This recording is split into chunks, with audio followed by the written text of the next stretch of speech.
guys, Frank here, your virtual general aviation aviator, and today I am in the King Air by L4 Labs.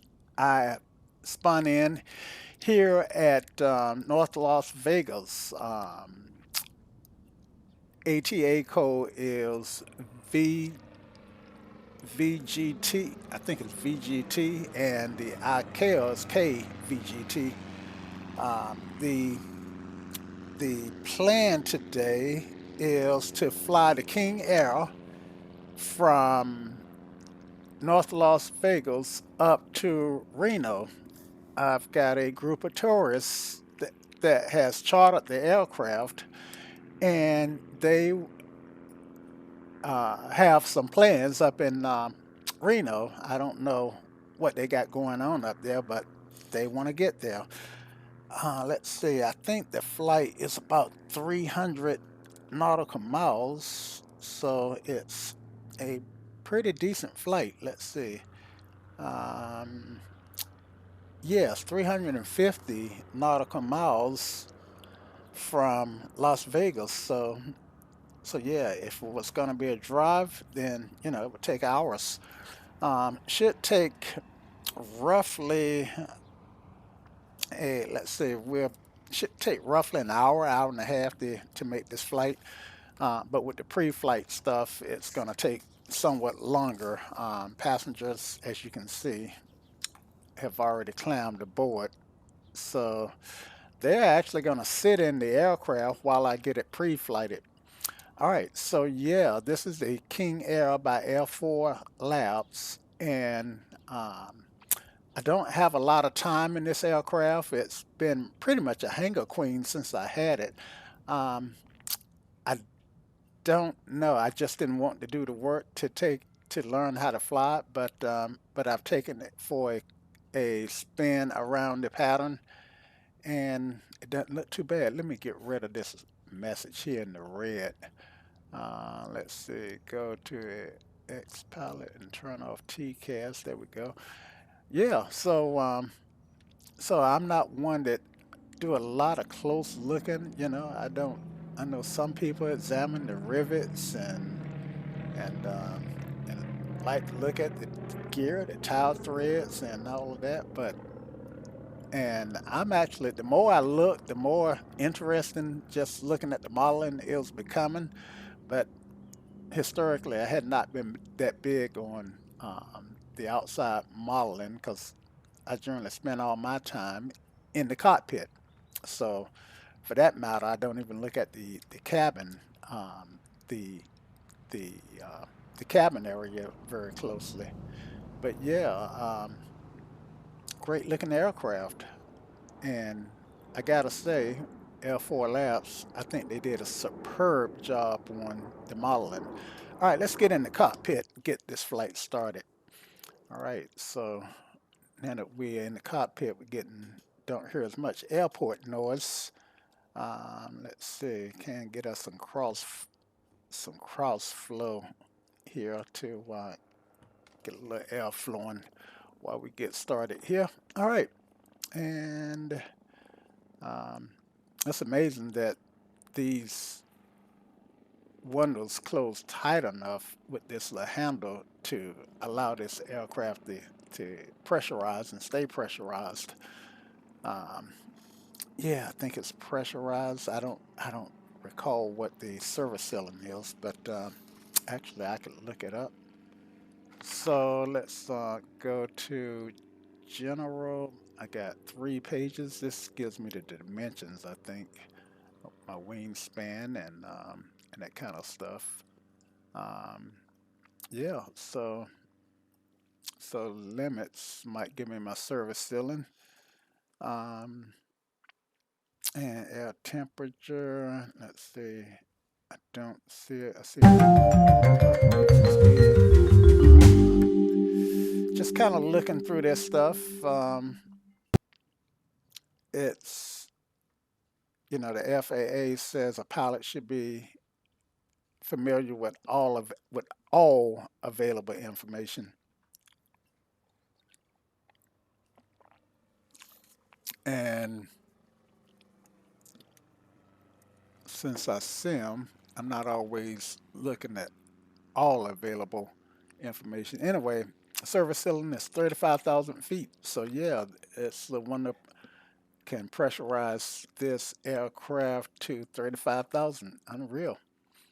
Um, yep. So above my pay grade on building stuff like this, but I take their word for it. All right. So landing limitations and whatnot. So it's nice to have this reference here. All right. Let's get rid of it. All right. So let's get this guy started here. Let's go ahead and make sure our parking brake is set. It is. And um, let's look at the fuel. Let's see. Yeah, there's the fuel. And actually, I got a checklist. I'm not going to go by the checklist 100%, but I'm just going to kind of use it just to make sure I don't miss the big stuff. Cockpit lights as desired. For instance, off, off, off. So that's all of this stuff at the top is should be off. Um, yep, off, off. Yep, and so yeah, cool. All right, annunciators. And yeah, we're not gonna go through all the tests because this is a fun flight. And if I was doing a serious flight, I would go through each and every item on the checklist. In fact, to be honest with you, let's see, I'm not even sure where the annunciator test button is at. Um, let's see. So I've got these annunciators. I guess is this it? Well, the battery is not on, so um, let's see. There's nothing here that says I should turn the battery on yet. Um, Seatbelt sign should be on though. I tell you, I'm taking a something. Let's see. Yeah, let's turn that back on. I'm taking something that should be really quick and making and stretching it out, and I shouldn't do that because this is going to be a long video. All right, so fuel panel pumps are off. Auxiliary circuit breakers are in. Fuel quantity is checked. I can't check it with the uh, look here. That's why I can't check it. I'm on page 3 of 3. All right. That now things are starting to make a little bit more sense. All right. That's their door is closed and locked. Let's just make sure. Yep, door is closed and locked. If it was open, then this would be white. So this is how that door looks. It's on the other side. It, but yeah, so I can close it here and just to give you an idea. And let me adjust my sounds just slightly. I think there is a sound button here. Yeah. Well, environmental sounds. Not what I was expecting, but you see what it is. All right. So, but anyway, let's keep going. Control locks are removed. Everything is, yeah, I'm cold and dark, but I'm ready to start the aircraft. Everything should be off, and yep, yep, ice protection. Okay. So just want to make sure that I'm not missing anything. All right, battery bus is confirmed that it's normal. And yeah, okay. So, all right. And let's see, power set, pedestrian, ethos, oxygen, sub panel, controller, right, breakers, battery. Okay, battery on. All right, I'm finally turning the battery on. And that's this guy here. And we are going to do, You guys think we should do a battery start or a GPU start? Let's just do a battery start. All right, so we need to check that we got 23 enough voltage, and this is the voltmeter. Um, Looks like I got about 22. Oh, there we go, 23. Okay, I'm good. Happy, happy. All right, and yeah, cockpit lights as desired. We will circle back and adjust those. Um, all right, light switches, normal cabin lights, furnishings off, seatbelt sign is on, annunciators. Back to page 3. Okay. All right, so we can just go on down to our battery start. I should have enough fuel. Yep, yep, I got plenty of fuel for the trip. Okay, at least indicated, and of course we checked it theoretically if we did a walk around. uh, all right, so let's go on to Gen a, ties, nighttime. a right engine start, and Manual close. let's turn this guy to manual so that he doesn't. Yeah, we're gonna skip all this in the interest of time, right? I mean, just Engine anti-ice. come on. Manual and speech. Turn speech off. Yeah, I think that's what I want. All right, and bring that back up. And all right, Gentiles are closed, and the ice is not a factor for right now. Right engine start, so we're gonna hit the start button, which is down here. Whoops. Let's turn it off for right now. Go through the start button. Um, Clear the prop area, and then we're gonna turn the ignitions on. So start first and then ignitions. Okay. And at some point we'll introduce fuel. Let's just make sure that I introduce fuel is working. Yep. Okay. All of that's working. All right. Happy, happy. All right. So yeah, let's make this happen. ITT rise should be observed 10 seconds after moving the condition level to low idle. Not a problem. Um, and once I get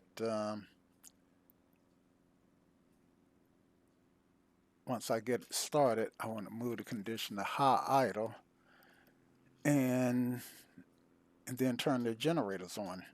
Okay. All right. So I think I got that at least well enough to be able to get this guy started. All right. So I want to go ahead and turn some lights on so that people know that we're about to start up. So let's turn the beacon is already on. Let's turn the nav light on, and let's just look for our beacon, see what that looks like. Don't see a beacon on top of the aircraft. Um, oh, there it is, down up under the bottom here. Okay, yeah, just want to see it. Um, I'm just now starting to become familiar with this aircraft. All right, so let's get started. Without any further ado, I'm gonna close that down. So I'm gonna start this guy, and we got turbines coming up. I can't see my torque, my ITT. There we go. And we got 12. Go ahead and turn the ignition on and give it some fuel. So we want that to go to low idle first. I didn't clear properly, didn't clear the prop area. Fortunately, when it starts up, it spins really slowly. All right, so 63.9 on the turbine. I saw the ITT spike. And I should have paid a little bit more attention to my oil pressure, but everything is in the green. All right, so let's get the generator on. And there we go.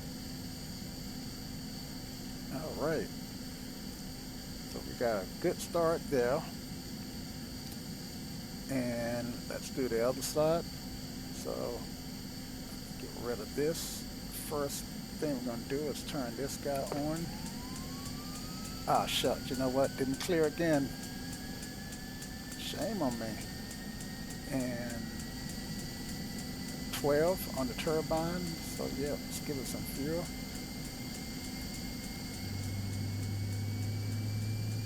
Higher, bring it back there. A little higher. ITT is spiking, oil pressure's come up. ITT is coming down, oil pressure's in the green. I got rotation on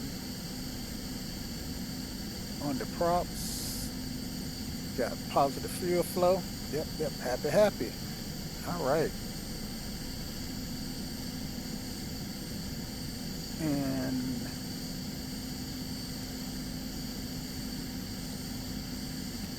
okay, so yeah, so I'm gonna turn the ignitions off, and I don't know, I'm not sure if I should leave the starters and what. Okay, the ignitions go off.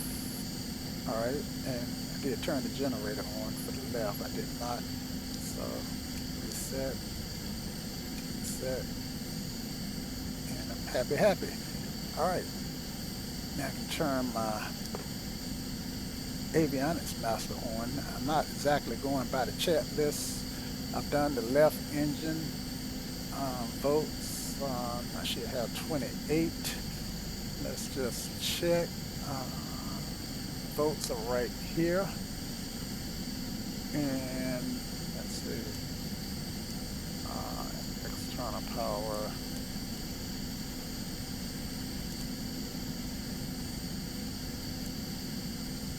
Volt bus select. All right, so I'm seeing 20. No external power.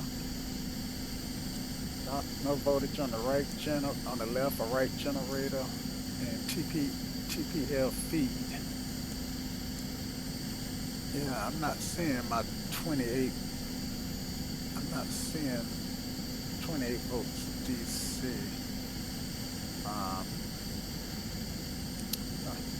Maybe something. Oh, you know what? Don't have my inverters on. That's why. Okay. So let's go ahead and turn those on. Let's turn the inverters on. And let's reset the bus sensors and open the GenTOS. And let's see what I have on my announce here. GenTOS are open.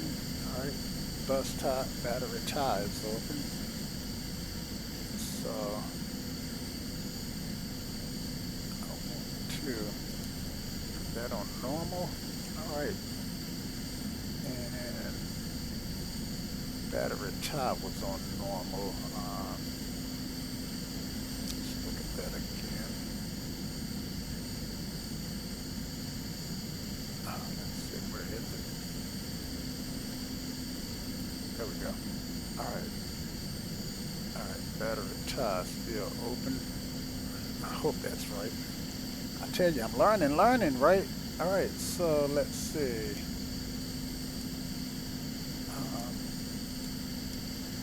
Battery voltage. Now I'm looking here for my voltage, right? And I want to see this DC up at the top. Maybe I need to close the battery tie. Let's check. Sorry guys that I'm dragging you along with the learn, but this is what I do when I'm learning a new aircraft. I do what I do to figure things out. So uh, this is this is anti-ice and vertical on. I know I got my batteries on. Ignition. You know what? The ignition's got to go off. I think that's. There we go. There we go. Now I got my 28 volts, and I got power to everything. So, you know, this is what it takes. Let's see. And the battery tie's still open, but left generator, and yep. So I guess that's kind of what I really want, right? Um, Now, yellow is caution, so white is right, yellow is caution, and red is scared. Um, let's see, and I just made that up. Red is scared. Just came to me just out of the blue. I can use it though. All right, so let's see. I should go red is dread. That's a better word. All right, so let's go ahead and turn our nav light off, and beacon is on. All right, so we're not ready to taxi yet. All right, so on this aircraft, I see that I have to turn stuff on individually. So let's go ahead and turn on our COM1 radio, our COM2 radio, a nav1 radio, a nav2 radio, and our transponder, or yeah, transponder. And let's go ahead and dial in our, well we let's say we at Reno, which is uncontrolled, but let's go ahead and dial in 2101 as our squawk code, even though starting from an uncontrolled field. I know me, I will not remember to change it if I don't do it now. All right, so yeah, got a good start and trying to bring everything alive here. All right, so here we got our what do you call this guy? Our flight management system, which is the FMS. Some people like to call it the flight management computer, the FMC, and some people like to call it the CDU. Um, CDU um, DU control shucks. I forget what CDU stand for. And I know this stuff. I've never been a good test taker. I've never been a good test taker. I know stuff, but yeah, anyway, I digress. All right, so yeah, let me just turn some things down, and let me close these windows while I'm thinking about it. But all right, while I'm here, let me turn this up. Um, don't have anything yet, and I notice also that I don't have any. I don't have my PDF, my PFD flight primary flight display (PFD). Um, my PFD or my MFD working. That's because I've learned that I need to turn on some ethos power. Ah, behave. All right, so let's go back to this guy here, and let's turn on some ethos power. This is the multifunction and the primary flight display. Now I should be able to turn, well, let's go up here and make sure they're coming on. Yep, they are coming alive. Okay. Now I should be able to brighten this up so I can see my flight controls.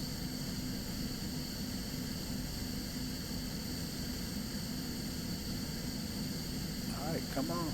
Come on, come on. All right, let's try Let me, I was trying to hit the test button that time. But I was fully expecting this guy to come alive.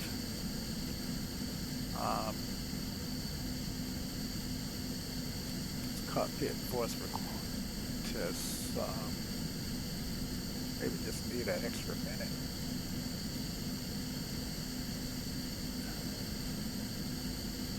Not sure why it's not coming alive. Let me kill this right here. And look here. All right. So yeah, that's is what it is. And yeah, so I got this stuff alive. And so why is this not? Okay. Oh, probably there may be a power button somewhere. Let's look back at it. Let's try pressing. Look for a power button. Is there a power button? Nope. I just got the brightness button. Let's try. There's a press there. A press there. Huh. And still index. Do I have everything on that needs to be on? Inverters are on. Avionics master power. I'm gonna recycle that. If that helps. And come back down and try it again. Now this worked before.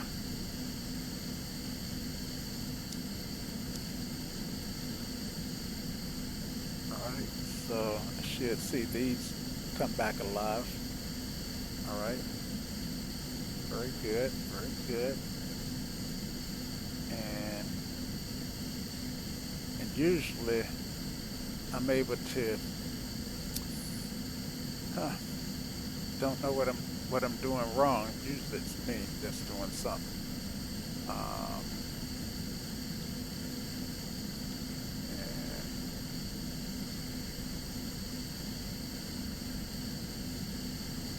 So, hold on guys, I'm gonna figure this out. So I'm still working on trying to figure this out, but let me shut these windows before I forget.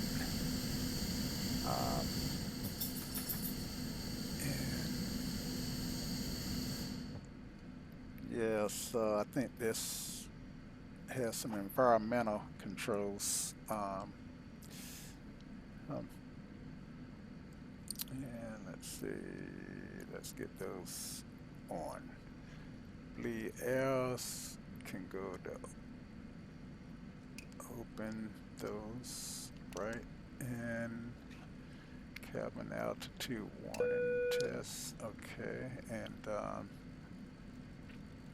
And yeah, so that should get the heat and air where I'm comfortable. Engine fire.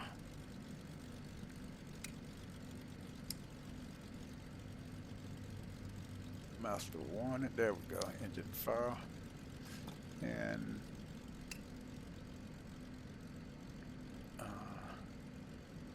engine fire valve. Okay.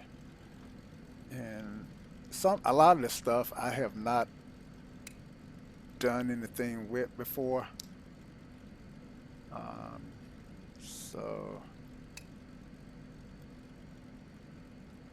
So some of this stuff is just brand new to me.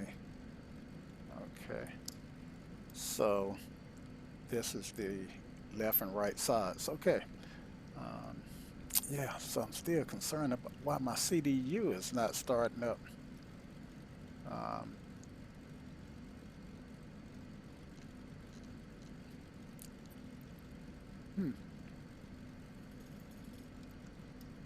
All right. So Let's see if there's anything in the CAS system that might help explain auto on. Gen tabs are open. Those are cautions. So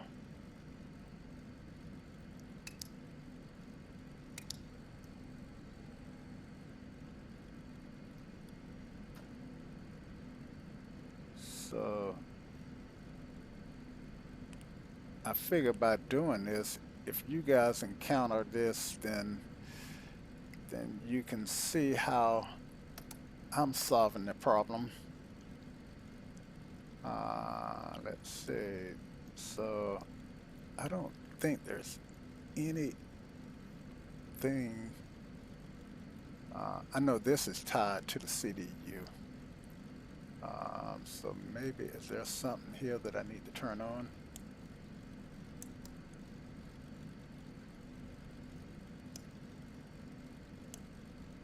And let's try now. Let's see if that had any effect. Nope. Okay, I got the light turned all the way up. All right, so auto feather pitch trim. I don't see anything that would indicate an issue with that.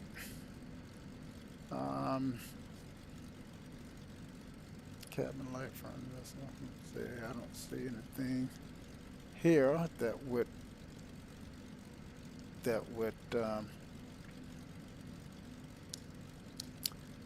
cause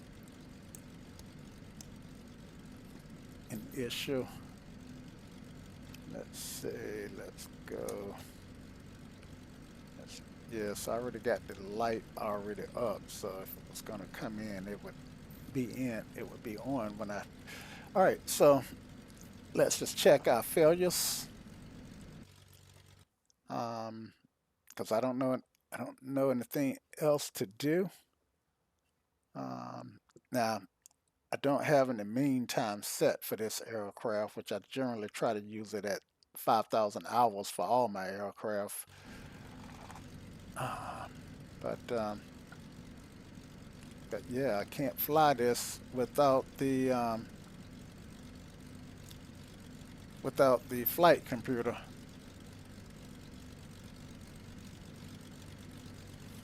Okay, I got air conditioner bus number 1 AC, well AC bus that could be AC power bus. So battery bus.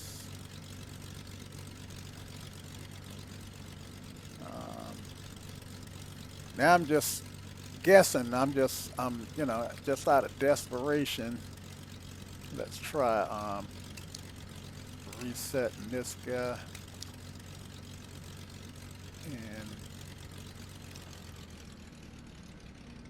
And that worked. Now what did I do? Turn that off. Now what did I do here that let's see. So I did, maybe it was this guy. I don't know what I did. I know I flipped the battery bus. I did a reset on that. So apparently, let's see, AC bus is still on. Battery tie still open.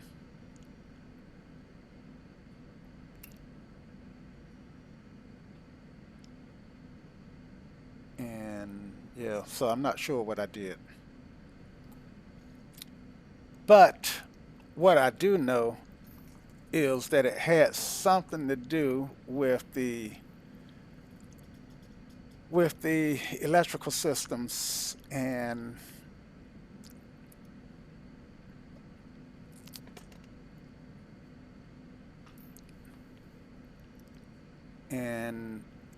I wish I could tell you. All right.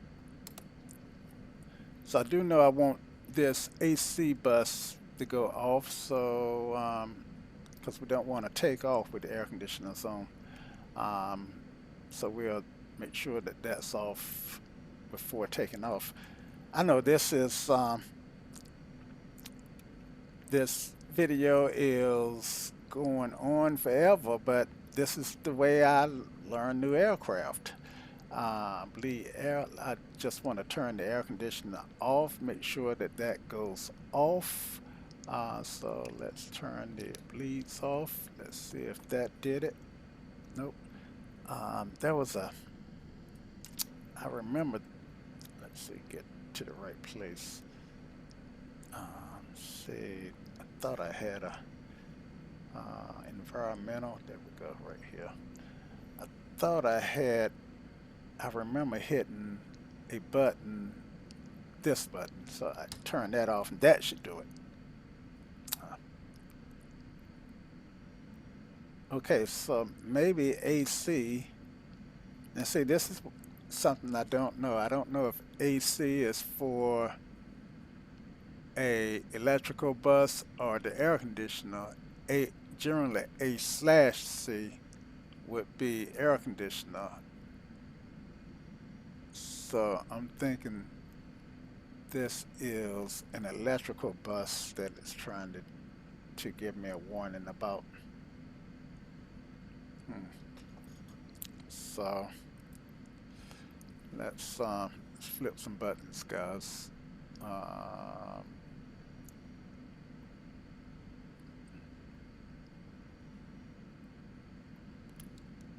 right, there's, okay, so it looks like it might have something to do with my inverters. Nope. Generator is on.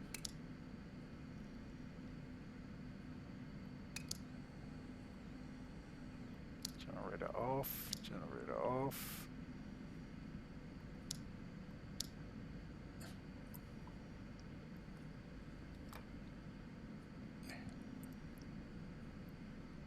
So now I got both of them on. So let's make sure the generators are back on and reset. Okay, so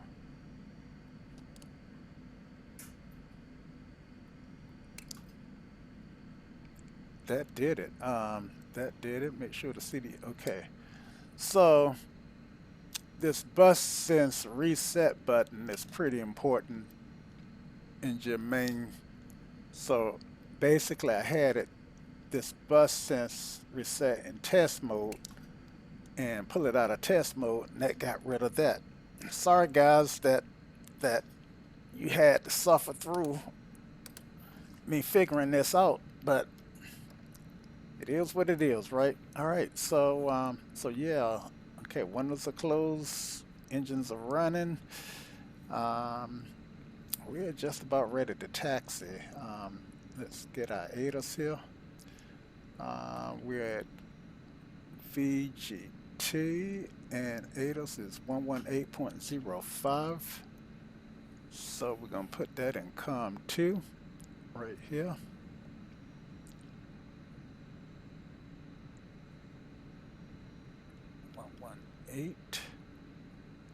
I need to do some work with SPAD so that, because for some reason it's not picking up all my digits.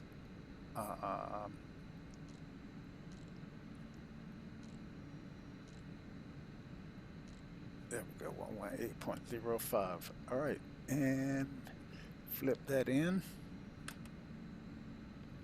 and turn on my comms. 1. Arriving runway 30 right. Departing runway 30 left. Advise on initial contact you have. Information. Whiskey. Whiskey. Ink pen. North Las Vegas. Information. Whiskey. 1430 Zulu. Wind light and variable. Visibility more than 10 miles. Sky clear. Temperature 21. Dew point 10. Altimeter 3001. Arriving runway 30 right. Departing runway 30 left. Advise on initial contact you have. Information. Whiskey. Okay, I got information whiskey. And North Las Vegas. Information. let's see. Wind Let's just light and variable. turn this Visibility more than off. 10. There we go. Still got some issues with this wrist, but it's better. All right, so let's see. So got that, and we got a Unicom at this. Do we have a tower? We do have a tower, 125.7 and 121.7 for ground. So let's do ground first, 121.7.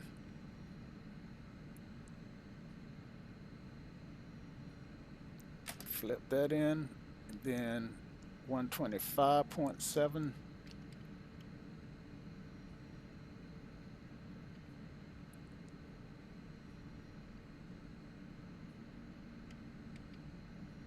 All right. And I should start to hear some chatter at any time. Okay, maybe not. So anyway,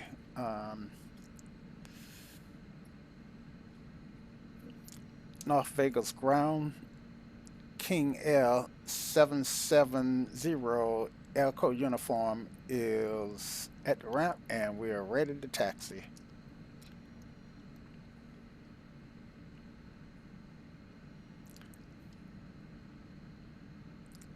Taxi 2 and hold short runway 30 left, and belay that.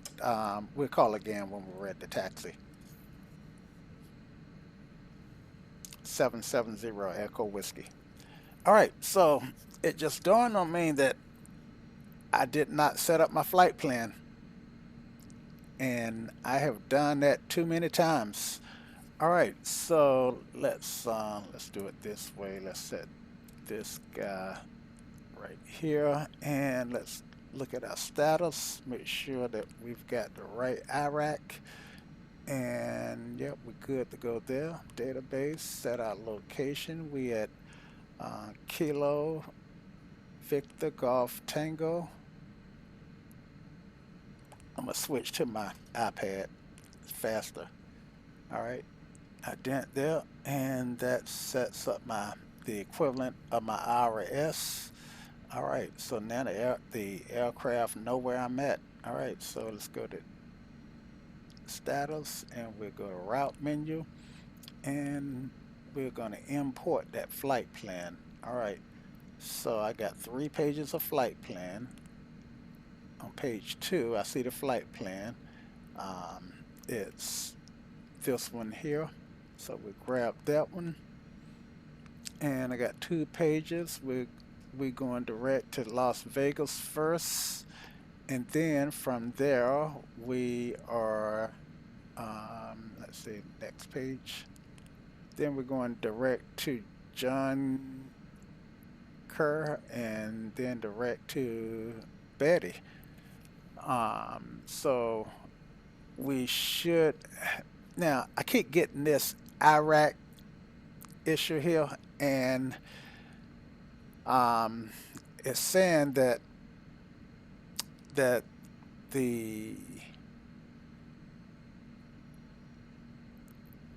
I got 2307 loaded, and this flight plan was made with 2309, and I have tried several different things to resolve that and haven't been able to get it. So if you guys know how I can resolve that, leave it in the comments.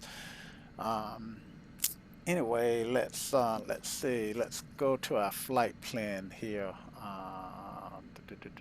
So let's pull that guy up and bring it over so I can share it with you guys. So yeah, this is the PDF version, and the routing is such that I am I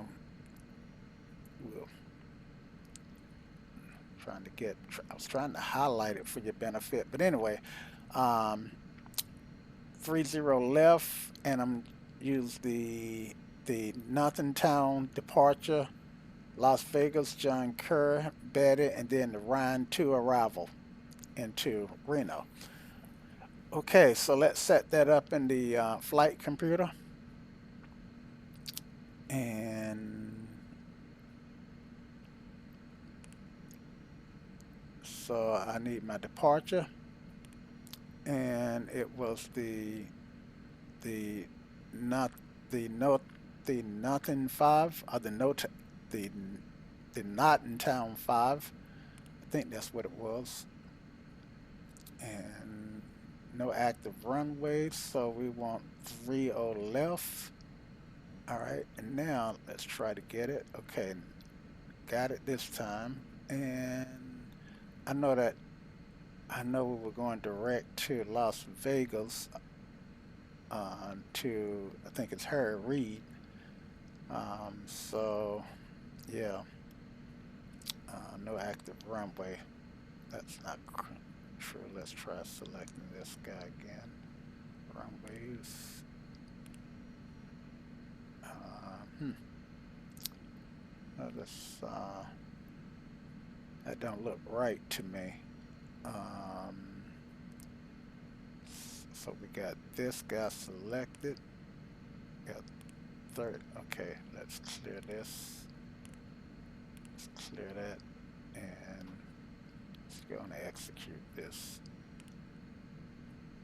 Okay. All right. And then we got our arrival, which is Reno and Ryan. That was Ryan.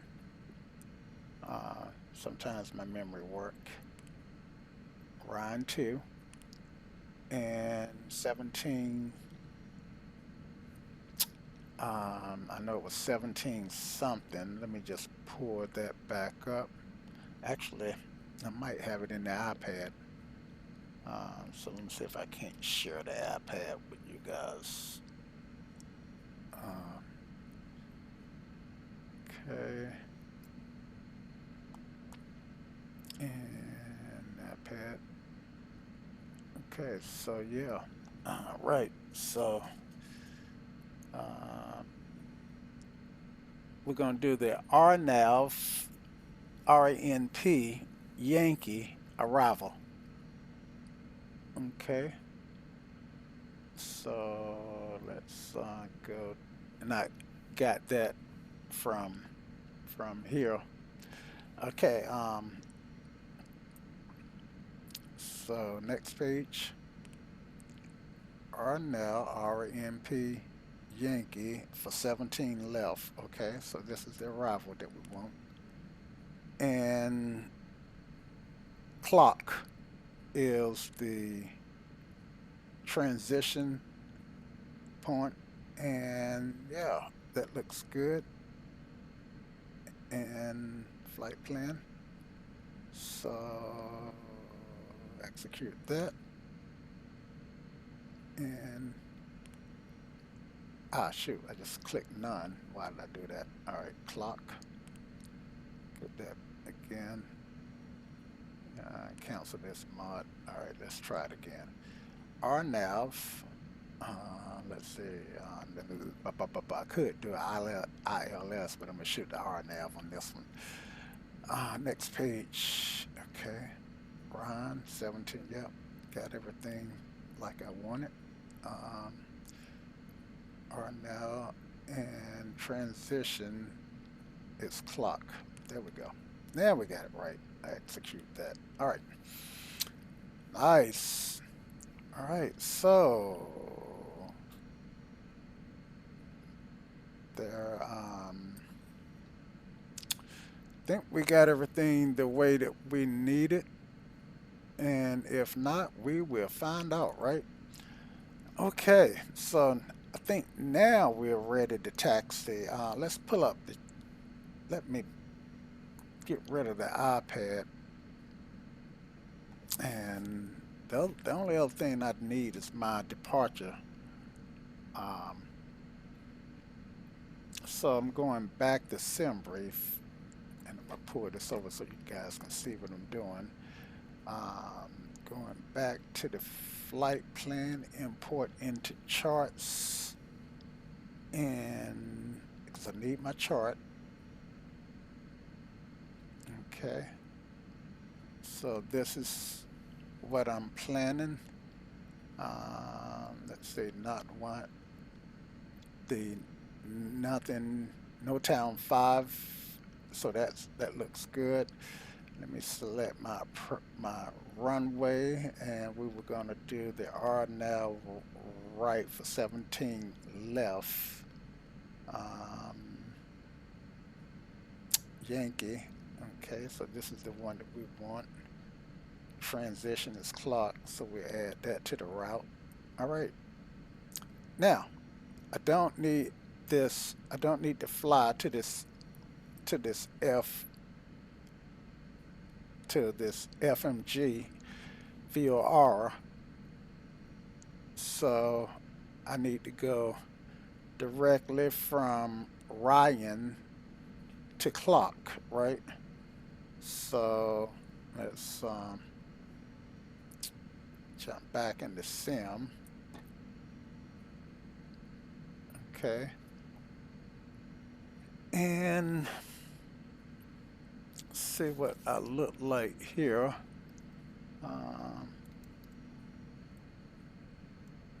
See, I want to get, let's see, let's go down here. Not there, here. And let's change this to map, maybe. And then I should have some range. Which one is range? I don't see range.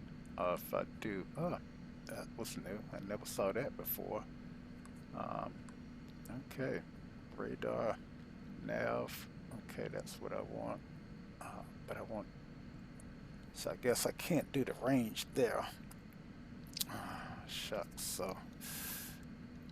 So live and learn, live and learn. I learn and live. All right, so all right, so I'm not sure at all. All right.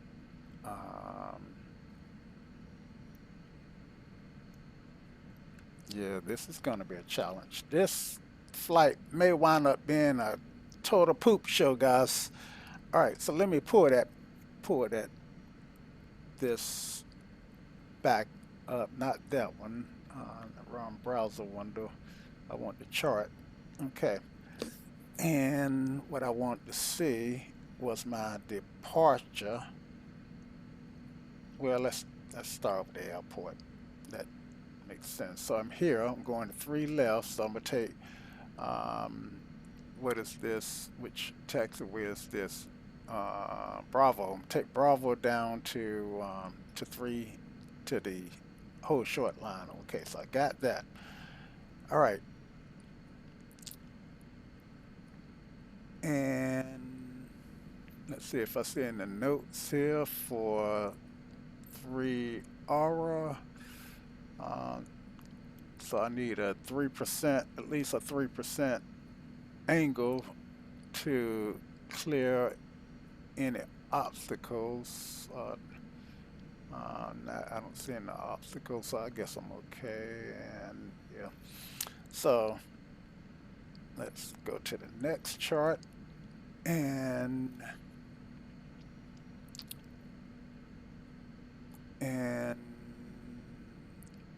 my top altitude is 5,000.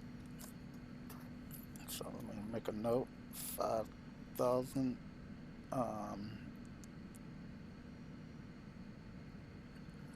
For my departure. And start with a minimum incline of 390 feet. Yeah, we'll climb probably at about 1,800 feet. All right, but on one engine, we need to be able to do at least 390 feet, which is basically what that means for my airplane. All right, so yeah, and I'm going to Las Vegas, VOR. I'm here. So basically, I am going to take off here take off to the west and do a teardrop down to Los Angeles. Okay.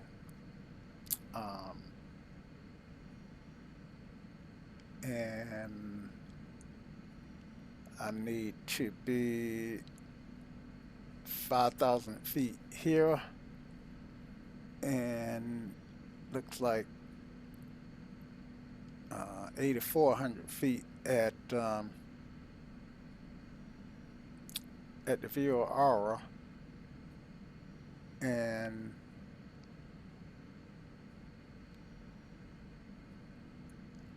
at Reed. Let's say 8,400 feet within 30 minutes. No, let's see, what do I think I need to just stay at 5,000 feet. Okay, so, and I know I'm going, let's see, yeah.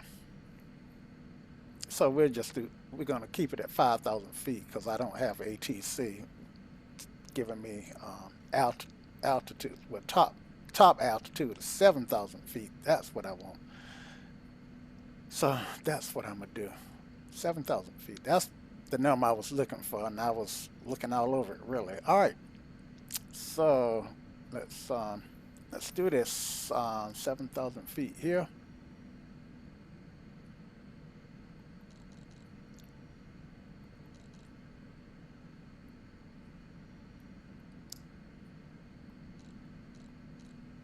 All right, good deal.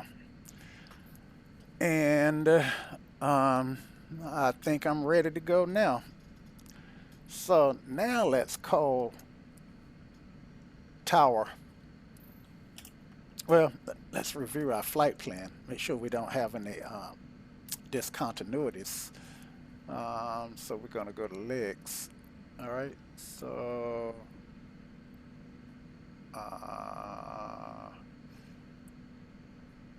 300, 270. And I've got to learn how to do this because a lot of times I just go straight to the next waypoint rather than even trying to fly this stuff here. All right, so, okay, then that's page 1. Got 5 pages. Then Las Vegas, 7,000. All right, that's good. John Kerr, 14,000, which is my cruise altitude. Got a discontinuity here, so let's get rid of that. Looking good. All right, next page. And looks like I'm coming down. 700 and runway 17 left. And hopefully I don't have a missed approach because I got to practice. I got to learn how to fly those. So I just need to practice them. What they like to say, shoot those missed approaches. All right, so let's go back to page 1 on the legs, and we'll leave it at legs. All right, and okay, so let's go ahead and turn these guys up. Turn on our taxi light. Let's get our taxi clearance first.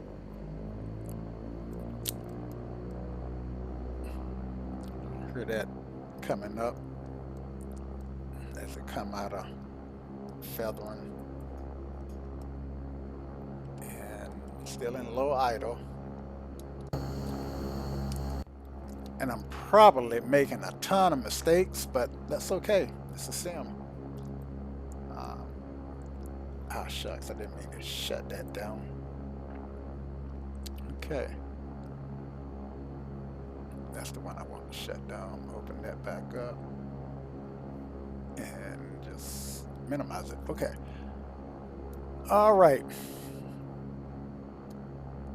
And North Las Vegas Tower, KingAir 770 Echo Echo uniform is ready to taxi, and we got whiskey. Wish we had whiskey on board, right? Not just joking. Taxi to runway 30 left via taxiway Bravo, KingAir, 0 Echo Whiskey. All right, so yeah. All right, so let's get our brakes released.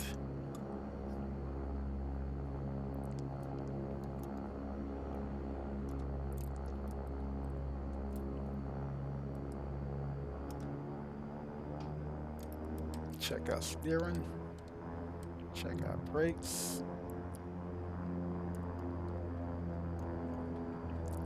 And let's see if this yellow brick road will help. Now, I do have the iPad, so I am gonna pull that up to help me taxi out. Let's see, maybe I can share that without covering up too much. Let's see, I don't know if it's gonna cover too much, then I won't share it. Okay, so the little blue dot is me. And find that yellow brick road. There it is. Let's take that. And yeah, so you can see where I'm going with this. All right, I'm gonna turn left on hotel. Oh, this is hotel. Make this left.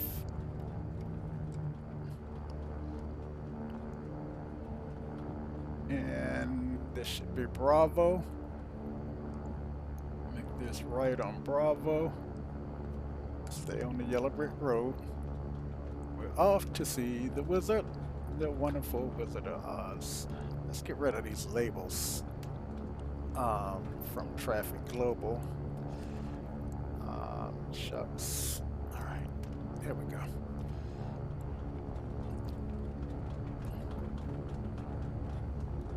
All right, let's test our reverse. Reverse is working.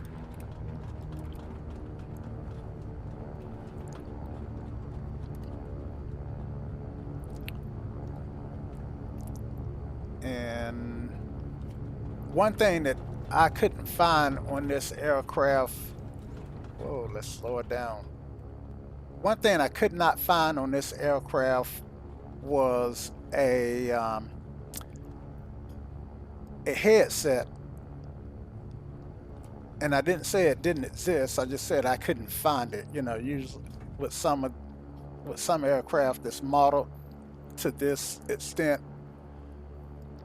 a lot of times you can click on something and mute, put on a pair of virtual headsets to kind of mute the sound, and I didn't see anything here. All right, so I don't know if this aircraft require a run up. As I, whoa, don't cross the line. As I fly it, I might figure out if it requires a run up, but this is a fun flight, not a serious flight, even though one that I can use to learn. All right, let's see if I got anybody on final. I don't turn the labels back on, and nothing's on final.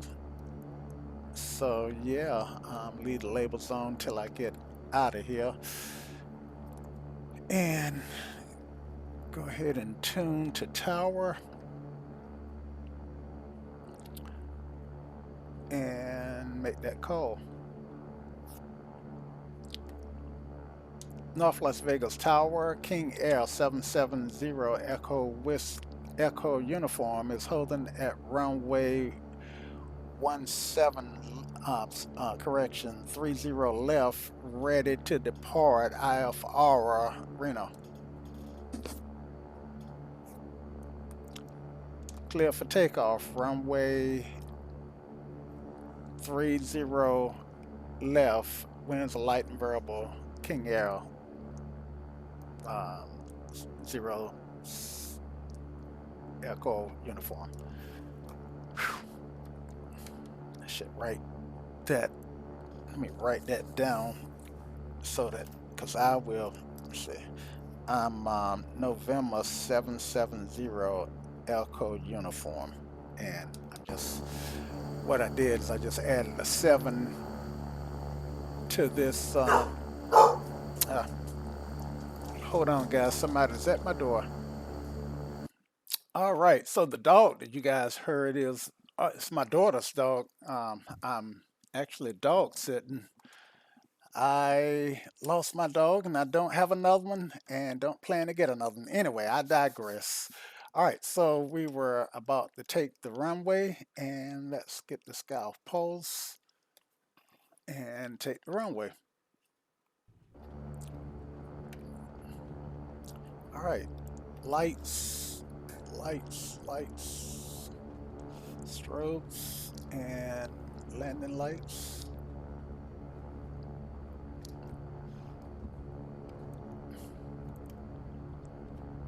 Flaps.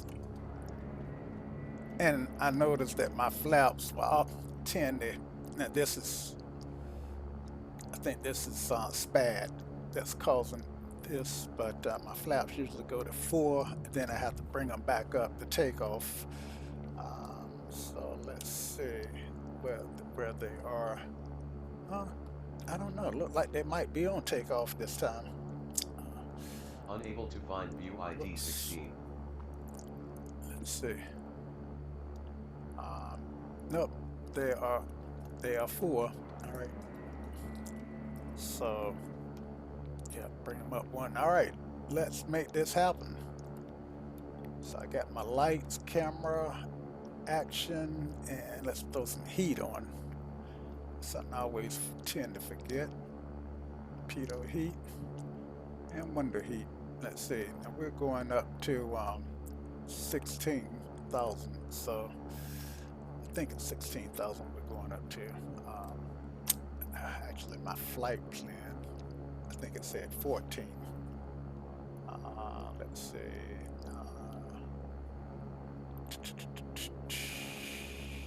1 of 4, page, next page. Previous page, 14. Yeah, that should have been 16. All right, we're going up to 16 though. All right, so let's page 1. Let's do it here. Previous. All right.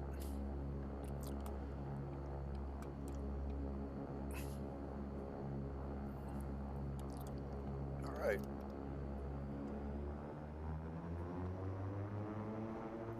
Takeoff power is set.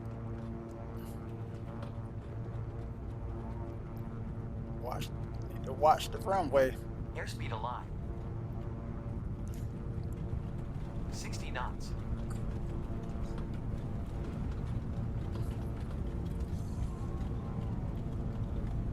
Rotate. Positive rate. Positive rate. Gear up. Gear up. Attitudes check. Gear indicates up. At 400, take the flaps off. You know, I don't think I even set the barometer. I think it was 2994 or 6.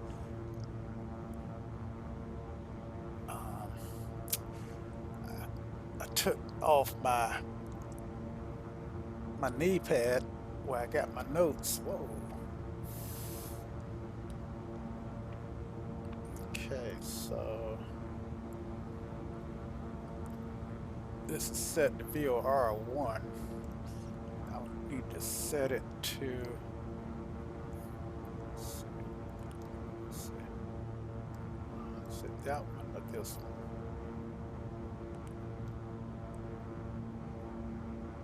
I think it's this one.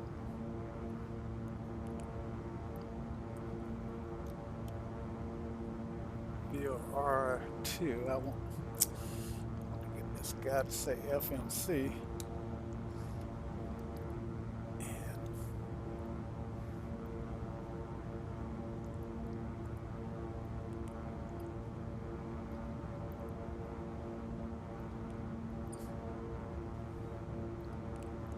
Come on, come on, come on, come on. Oh, look at this. This is. V2. All right, let's get these flaps up. Flaps up. Flaps indicates up. Shucks. All right, I'm gonna have to pause it, and let's see, what can I do here? They got these panels that you can pop out this way, but they won't pop out in pause. Ah, shucks. All right, let's try to pop them back out here. Not that one. Not that one. Not that one. Come on, come on, come on, come on. Not that one. Not that one. None of these are gonna are what I need. All right, so 1,000 to go, and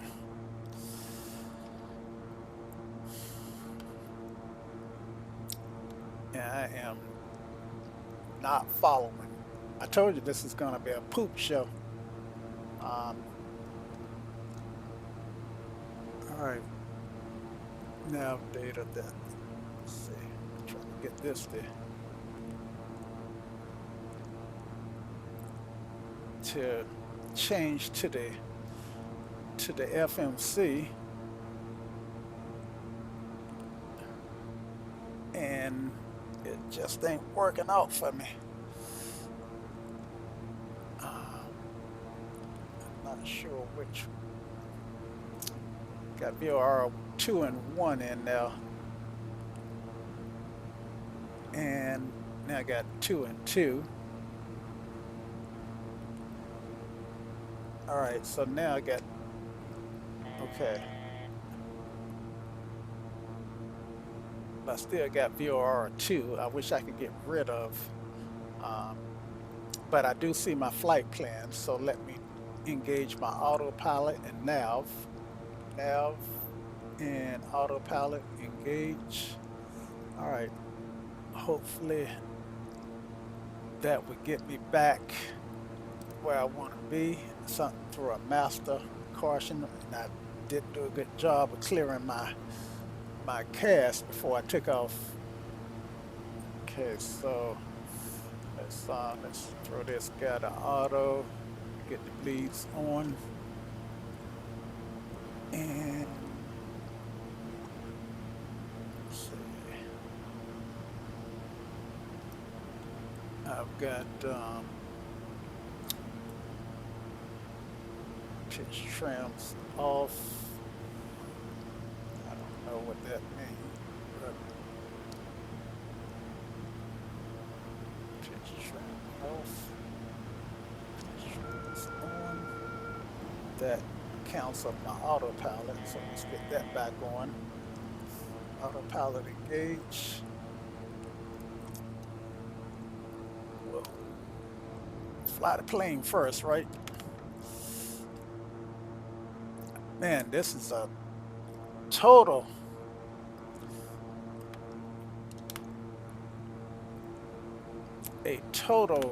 poop show here.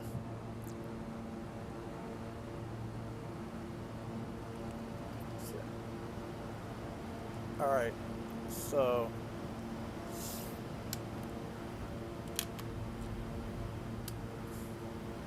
and I'm sure you guys who have flown this aircraft will give me some pointers.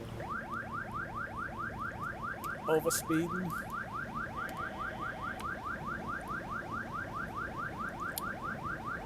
Slow down, baby.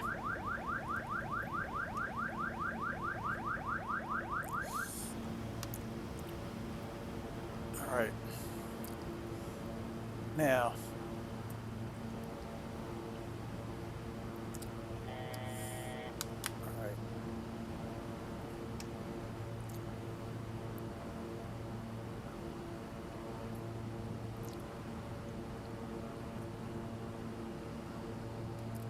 we can pretend that ATC had us do everything we just did. That's a lot of pretending, right? All right, trim. Let's go ahead and sync the props up here. And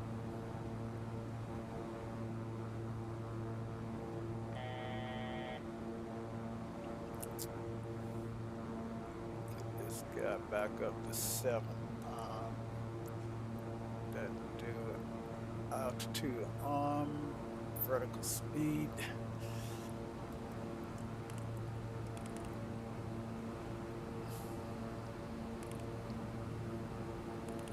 And that should come up.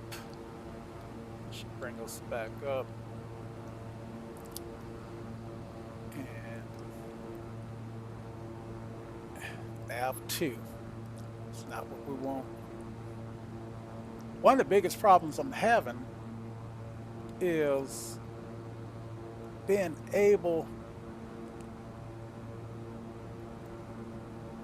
see, so right now I don't have any navigation because the daggone thing is on nav 2. So I don't have any navigation going on. All right, so now if I can change this guy to 1,000 feet to minimums. oh, snap. Daggone it. All right, fly the airplane, fly the airplane. All right, so I want to pitch it up. And if I could just pop this guy out so I can see what I'm doing. And let's see, well, if I pop that out, maybe I can do it this way. All right. All right, so right now I'm in head mode. 500 feet to minimums. Looks like. All right, so get a good climb attitude. Give me some power because I'm losing speed. And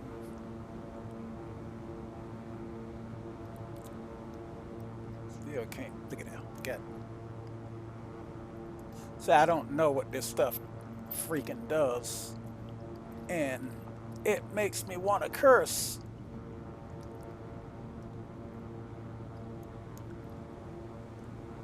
All right, let's turn the autopilot back on. Get a little bit control. Turn the head off. And 1,000 feet to minimums.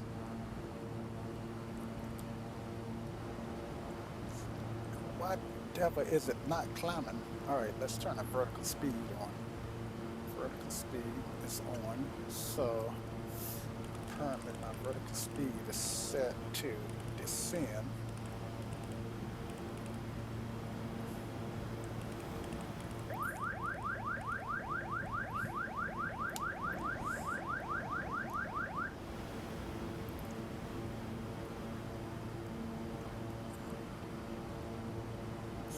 $7,000.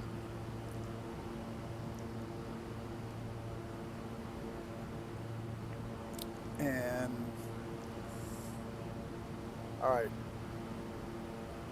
let's get the head set to roughly to where I want to go, because I can't.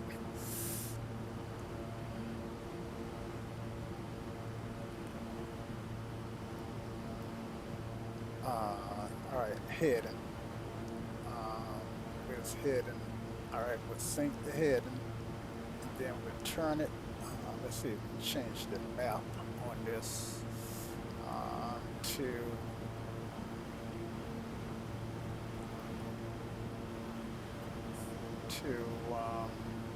where's the map. Display. Do that. All right, so we close to the altitude. Vertical speed is armed, but it's still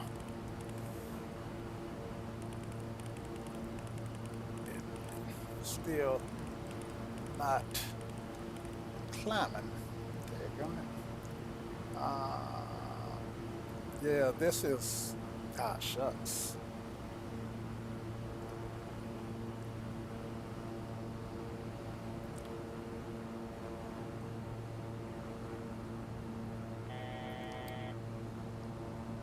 Thousand. Already.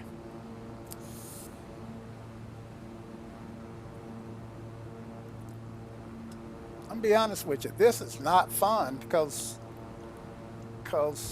I want the aircraft to do the right thing, and let's see if I can pop this one out. All right, maybe that'll help. All right, so I'm in. All right.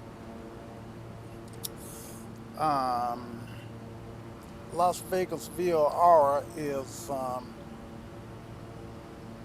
frequency. I'm looking at my iPad, trying to find the frequency. It's 116.9. All right, so let's get that dialed in. For 116.9, drop that in. All right, so, and we'll fly this to, all right, so I need to set the course. It's that guy. Shit, excuse my French.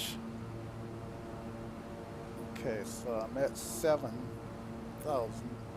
That's holding. Finally, one thing that's working. And right, so I need to find.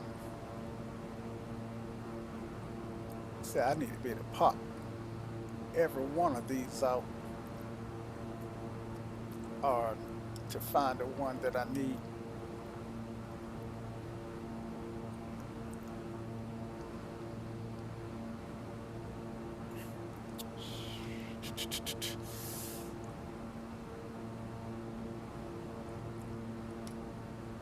So what this means, guys, is, I would be reticent to put this on my main channel. So this video will probably go on my smaller channel, because I am not a happy camper with my flying right now. Not happy at all. All right, so push, that should sink it, and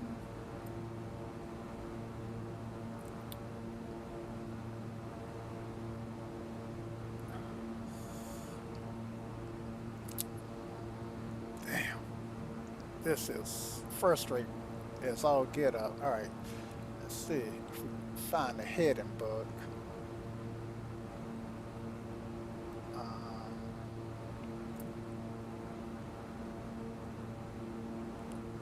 Arc display.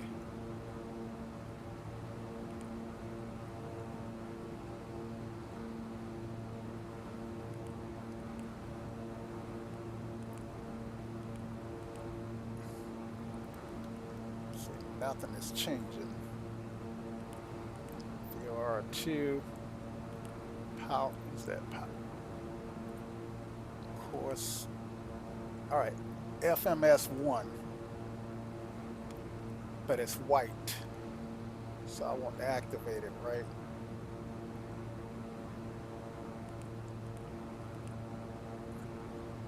So this is the button that cycles through stuff. Okay, there we go. All right, so blue. All right, now that set. 1,000 feet to minimums. They're going to descend it again in the mountains, and that's not a good thing. All right. Okay, I got mountains at 12,000 feet that I'm headed towards.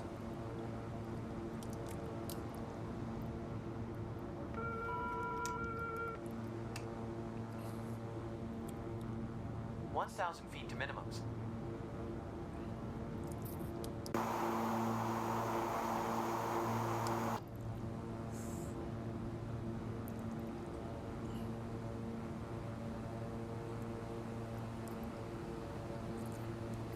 Away from these mountains here.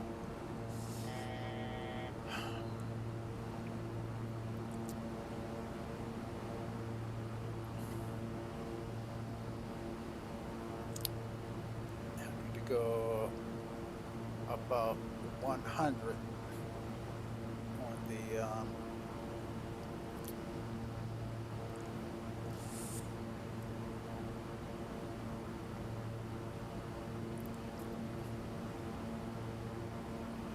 back towards the southeast.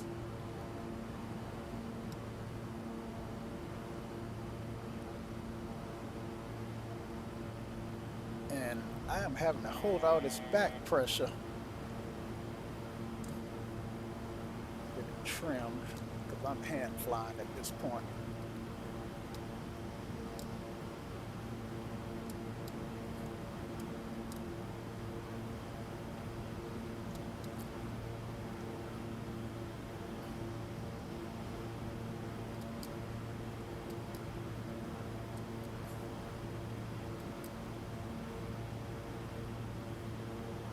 Trying towards the south now.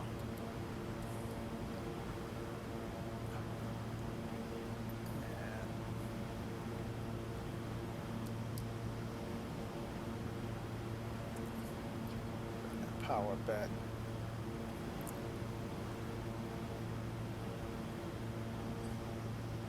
All right, I guess I can follow this road towards to Las Vegas.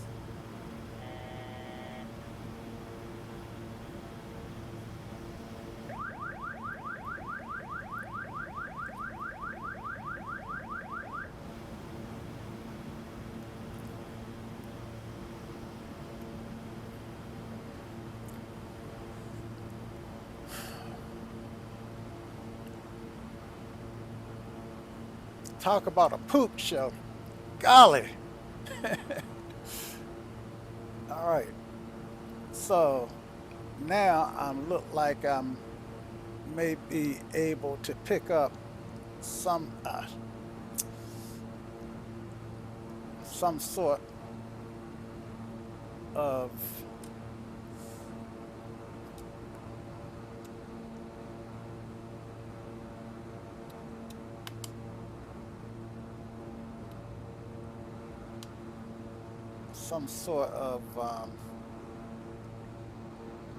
let's re-engage this guy, go to nav, alt, altitude, and arm that for 7,000. And nav, okay, I caught my 7,000.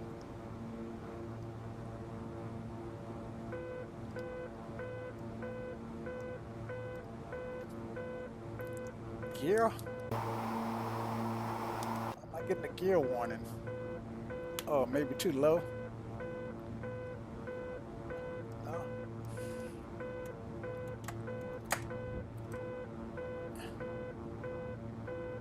I think that's gear. That might be something else.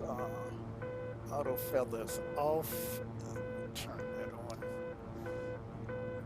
And don't have a cast.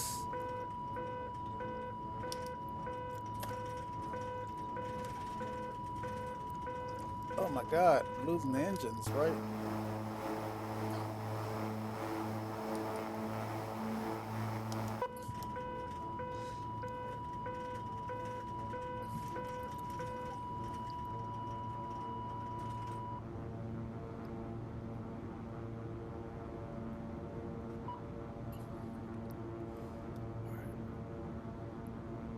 Push the autopilot again.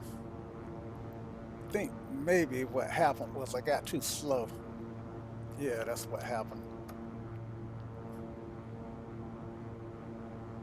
Either too fast or too slow, right?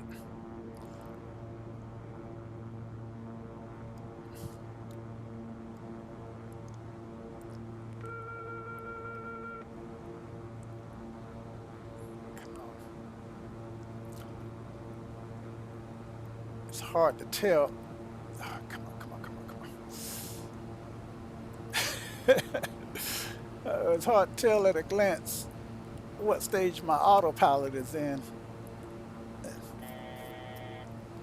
All right, so I should come down to 7,000. I think that's what that was trying to tell me. If it's not on all capture.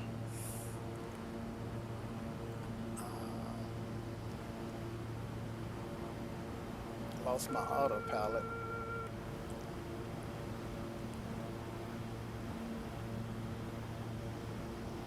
There we go. Autopilot. I need to see this screen. All right.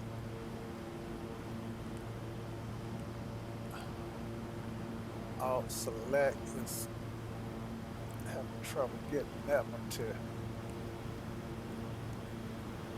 And freaking overspeeding again.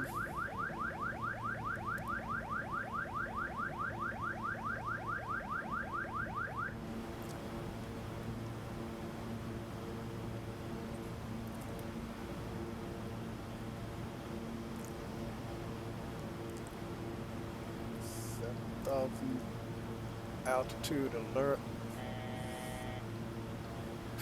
Let's see. So 7,000 is what I want. I'm at 7,700 and climbing. There we go. Now we're armed. All right. Looks like I'm on course finally. Woo, doggy. It's like I finally got control of the aircraft. Or at least got the autopilot to take control of the aircraft. But I'm still climbing. Let's see. They got a IS. Let's see if that brings me down.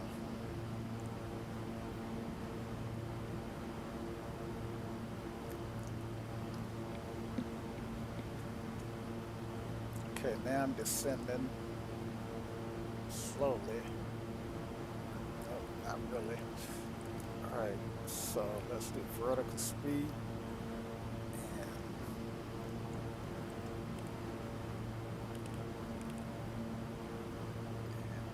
down a bit.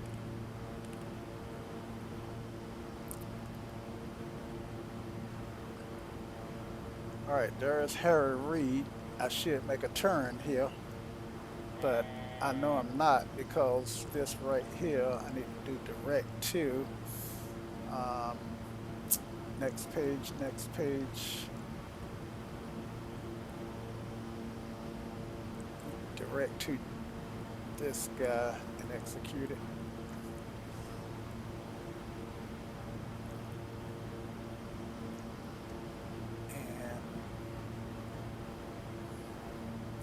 Now I might be about where I should want to be. I need to come up to 14.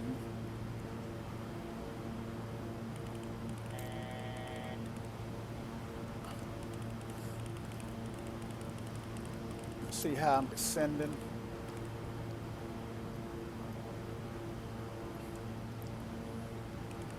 All right, now I'm in a climb. Question is it going to hold it? 14 is set.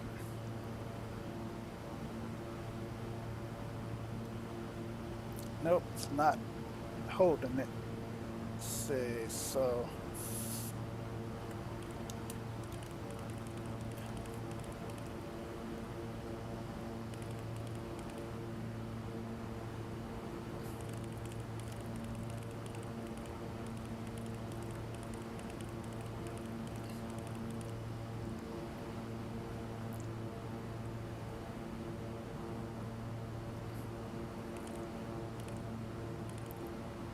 right, let's try changing that to flight level change.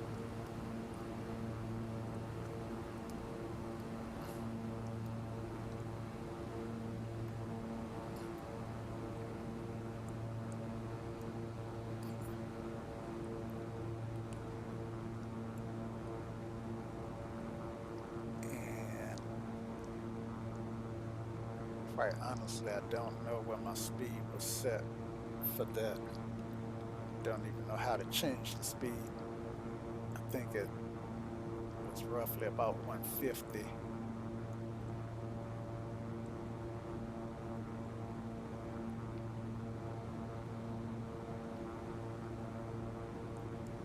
But look at the climb rate. You know, 100 feet a minute. That's not working out for me. So let's go back to vertical speed. All right, and let's see. Up.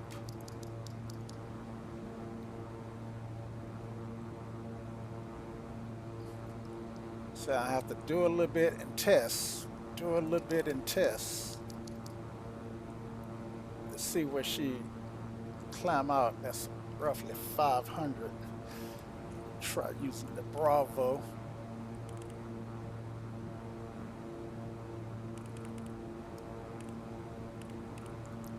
Okay, so vertical speed is coming up. Think I'm doing a little better now. Whew. God, that was embarrassing. Downright embarrassing.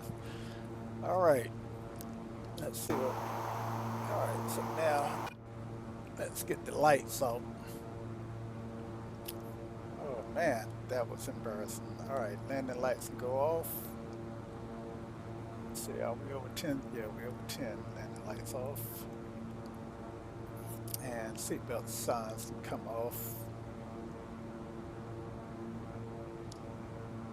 And I've already briefed them that they need to stay in their seats even after the seatbelt sign comes off. I mean, let's face it. Look at there's nowhere to go. And I can tell that I'm on track because now that I've got the iPad, but look at all those, the green is what I did. And so I took off here.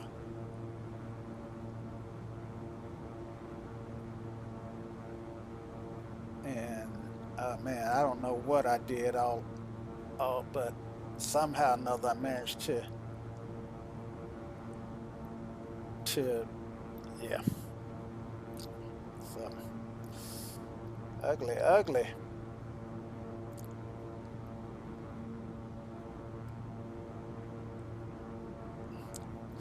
But right now I'm on course, climbing up to my 14, and yeah, but I need to learn what buttons do because that was not fun. That was not fun.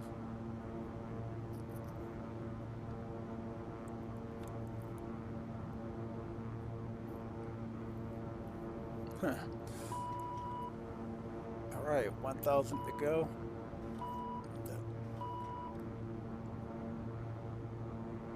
I think I just lost my autopilot. I did, because I got too slow. So let me hand fly it. And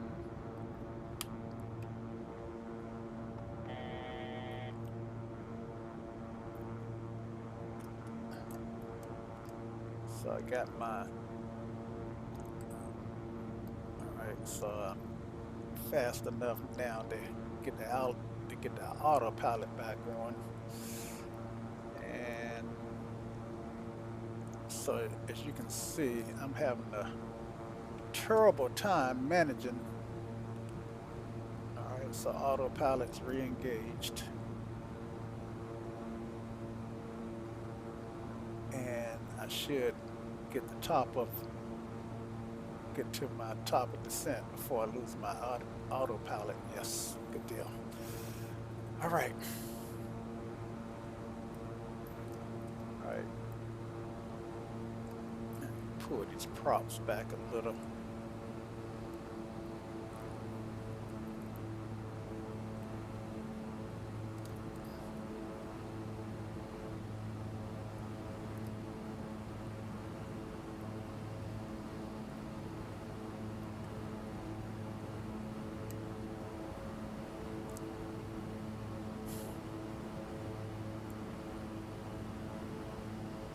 So I am really, really unfamiliar with this aircraft, which, you know, like I said, it's been a hangar queen.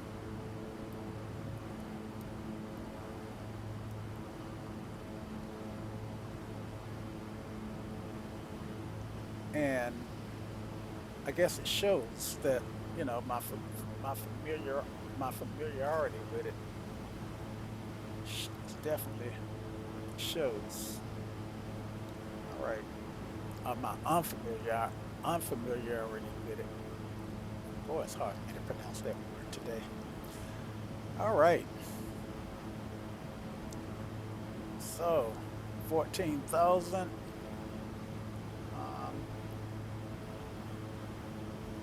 Let's bring the torque down some.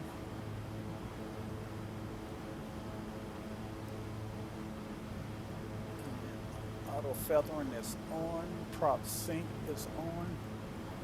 All right.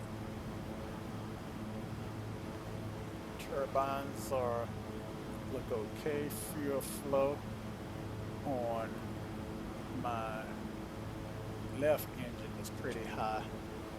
So is the torque. So let's pull that left back just a touch.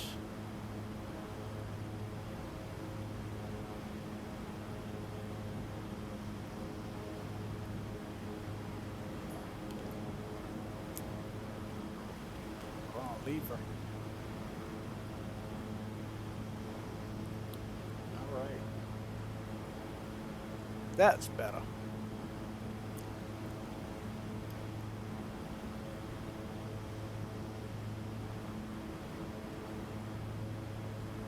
That's better. Yes, yes. There we go. I'm happy. All right, so I should be coming up on a turn.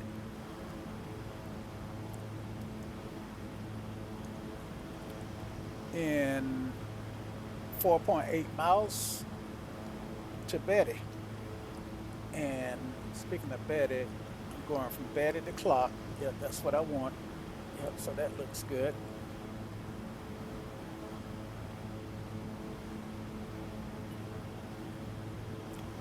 And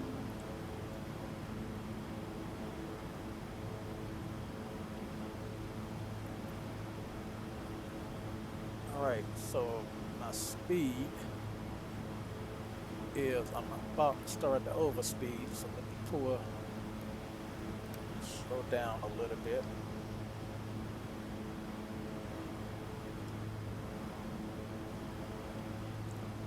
When you turn, you lose a little lift. Now, I'm not sure what AFK and AFX mean. I thought it said AFK a few minutes ago. Yeah, so I'm just experimenting at this point.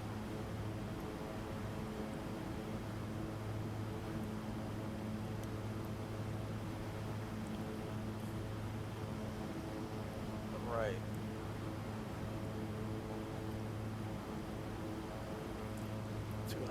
.240 knots, and if I'm not mistaken, the limit said 183, but I think that was at 35. Um,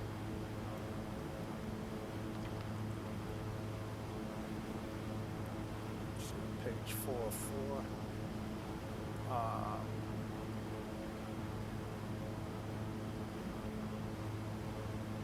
Altitude limitations, 35. The cruise, okay. Cruise climb, okay. Not, it's not the climb that I'm looking for. Altitude limitations. So yeah, I guess I'm okay on the speeds. All right, just double checking. It was the cruise climb that I was, yeah. I'm not managing whatsoever. iPad. So yeah, I made that turn and looking good. Right on course. And incidentally, the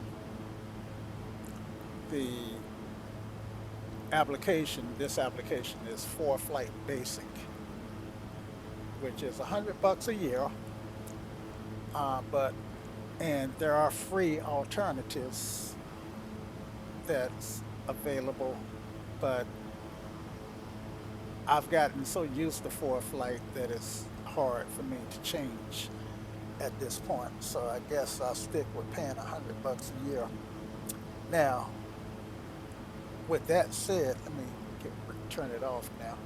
With that said, charts that run in the browser should be, I think it gives you some telemetry also. Trying to, I just don't know how to use charts because I got these charts on. There we go. So I should, yeah. So there's my telemetry. Here, this is me. And my next waypoint is Betty, or I call it Betty. It's actually K by and Beatty. It's actually Beatty. And yeah, so right now, guys, we're in cruise and everything is as it should be. Except for we may be, well, we're not any faster than we need to be. Yeah, so we're at 242 basically on our speed, and or two, yeah.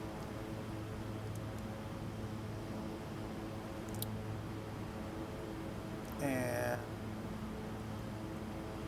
still got a almost 300 nautical miles to go. So yeah, we got some time. So let's look at some of the scenery and explain. Of course, other than the mesh, the mountains, everything is pretty unremarkable.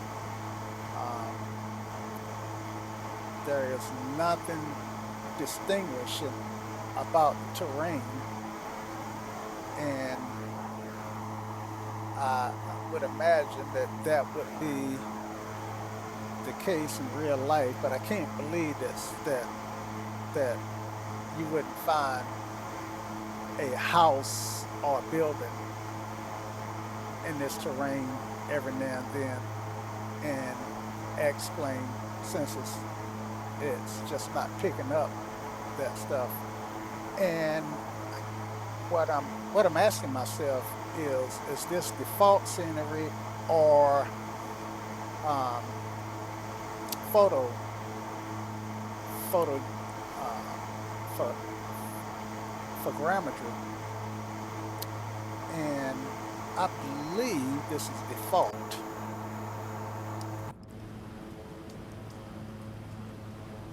So yeah, so this is a good time for us to take a tour of the cabin.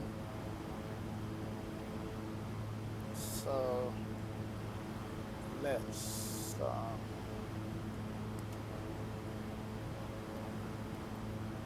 get in it and go forward. Let's see. Okay, forward. All right. Let's open this door. And yeah, these are our charter people, so theoretically I'm giving it to the first officer and taking it to the walking down the aisle just to say hello to my passengers. And you can see the modeling that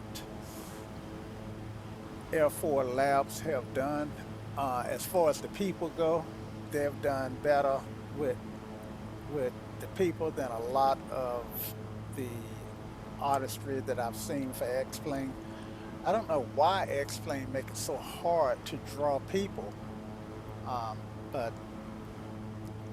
but just based on the amount of work that it takes to get these guys in here and the way they look, it takes a heck of a lot of work. And you also don't want these images of people to eat up a bunch of your frame rates. So, because, you know, you got to remember the computer has to constantly redraw these people in order for us to see them like this.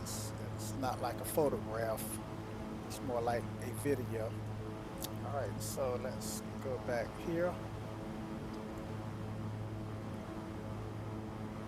And yep, so as you can see, I do have a jump seat, and I would imagine that it's possible to have this swapped out with a toilet, um, even if there's no even if there's no plumbing. I would imagine that you could put some sort of toilet in there, even if it's a composting toilet, or just something that just store the waste and up under somewhere, so that the pilots have to actually haul it through the cabin and take it down the steps, uh, because I know it's not plumbed up for to open it from the outside. That's not to say that you may not be able to eventually open it from the outside. Let's see. Let's look out this window here.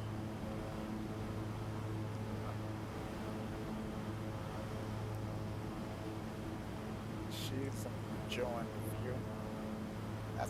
After that takeoff, I would imagine these guys are like, look, after that takeoff and avoiding running into terrain and oscillating and overspeeding, and whoa, it was a pure S show. And I do curse. I just try not to, um, especially when it's not as serious as simming. But but I gotta admit that wound up getting pretty frustrating. All right, so oil pressures look good, and let's see. Now, do I have anything that's giving me my outside temperatures? Free air temp, push for Fahrenheit, 47 degrees. Boy, that is chilly. And I wonder if that's inside or outside. I'll tell tell you what we'll do. We got this auto, and we'll heat it up. Let's see, BL window, um, for Reno here. All right, and so I got heat. All right, cabin temp. All right, so let's increase the cabin temp. Then, if we can remember, we'll come back and see if that's going up any. 47, 8.4.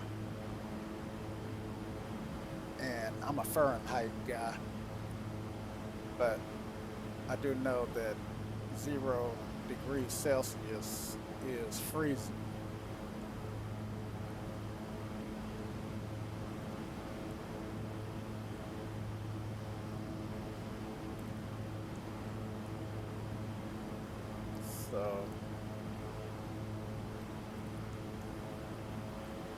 So I am going to just kind of turn and look out that window and take a quick break.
So over to the right, left here, on the other right, over to the left here, we are passing what's known as the High Sierras. I believe this mountain range is some of the highest in the Rockies, topping out, well, at least on the chart, I'm seeing mountains as high as 14.8. That's on the iPad chart. So, and this is us here, where you can see where I'm at. And yeah, so the High Sierras, I think the Pacific Coast Trail takes this route through these mountains. Uh, yeah, there was a time earlier in my life when I would have liked to hike that. At this point in my life, maybe a small section. It's, I don't know. Right now, it's tough for me to climb a 4,000-foot peak in the Appalachians, let alone a 14,000-foot peak somewhere out west. But anyway, here's what it is. All right, so yeah, let's just check on things. Everything looks good. Check on fuel. Now we expended a lot of fuel that we probably shouldn't have spent. And but I think we'll be okay. You know, in real life, you don't want a pilot who goes, well, when it comes to fuel, I think we'll be okay. Right?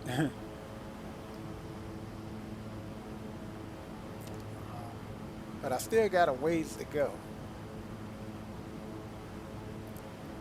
So, but we'll be okay. So yeah.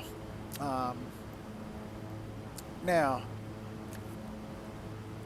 when I was back in the cabin, I remember taking a flight from RDU to Charlotte. Worst flight I ever had.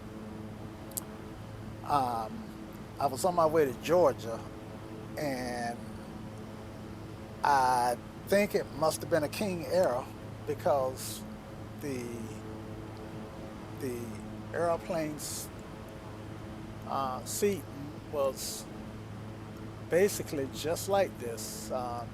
Yeah, I think it was a KingAir now that I think about it. And I flew, this was back in maybe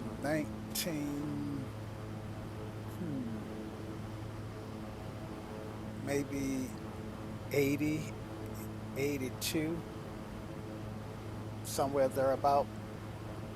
And long before they separated the cockpit from the passengers and airliners. But anyway, worst flight I ever had, and I've told this story in a video before, that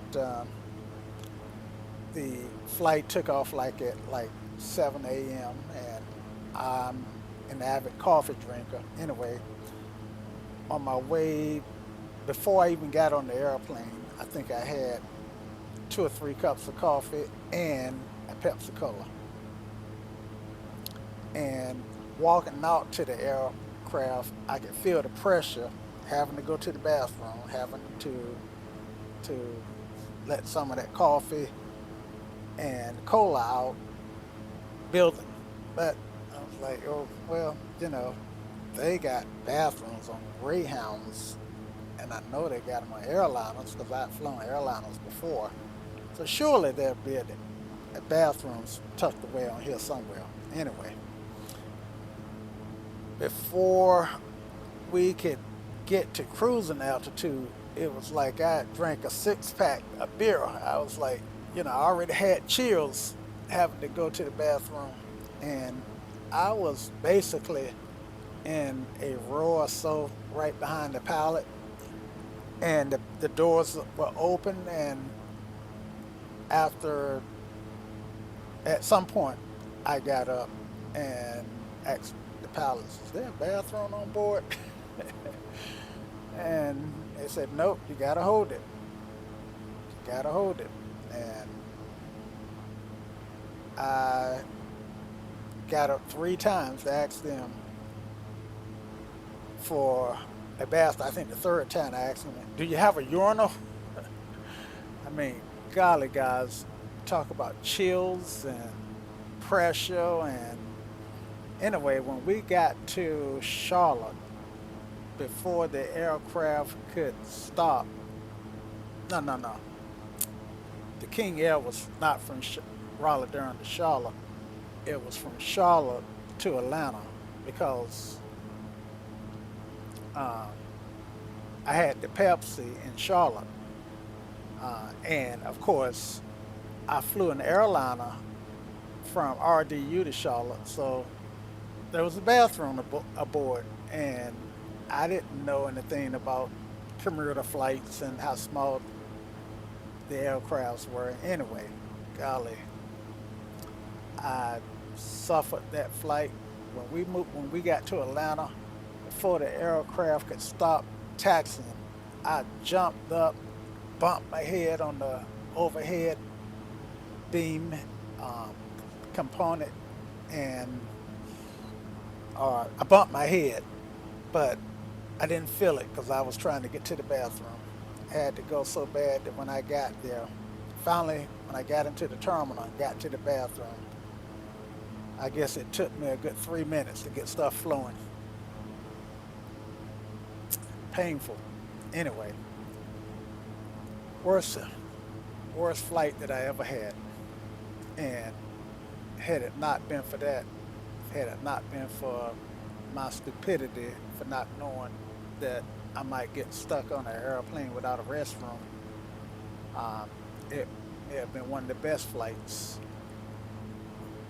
Um, so yeah. All right. So let's see where we are. Let's bring up our flight computer, and we are 147 nautical miles from clock. So I think what I'm gonna do is let aircraft fly, and I'm going to speed things up, and I'll be back um, once we get to the once we get the clock. Let's see what where I need to be. I need to be at 10,000 at clock. All right. So my speeding things up would be speeding it up in post, and the flight for me will stay in real time. But I'm not gonna have you guys hang out for another hour or another 40 minutes or so. So yeah. So here we go.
Okay, I think you can hear me now.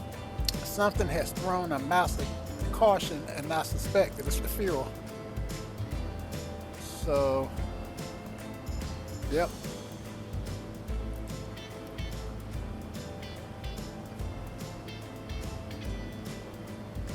I'm not so sure that we're gonna make it.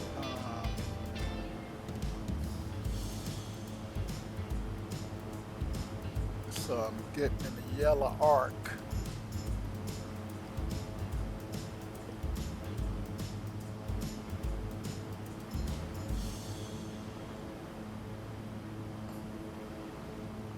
On both tanks.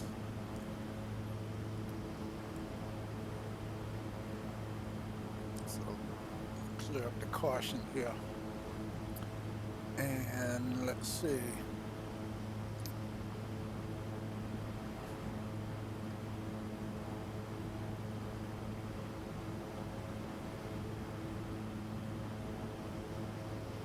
And I've got 128 nautical. I said, I should.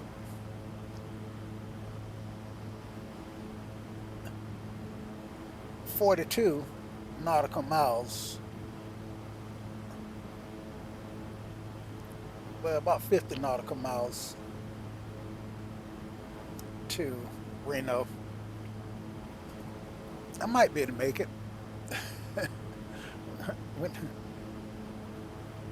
Let's see, our closest, Reno is the closest airport. Actually, I got this KNFL a little bit closer.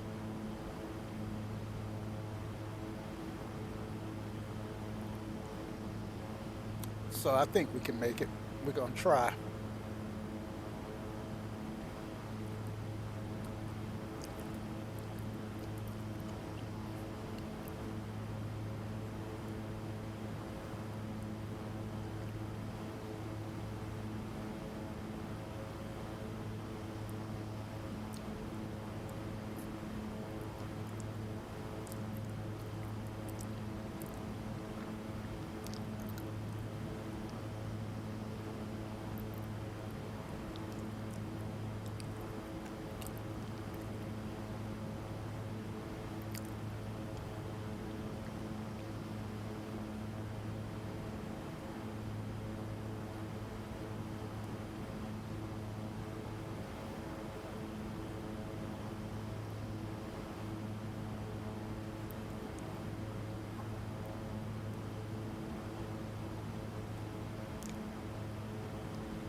Okay, so if I hadn't burned up all of that fuel on takeoff, then I would probably be okay. But I burnt so much fuel on takeoff. Oh man, I can't get my knee pad. I got my knee pad in the wrong position.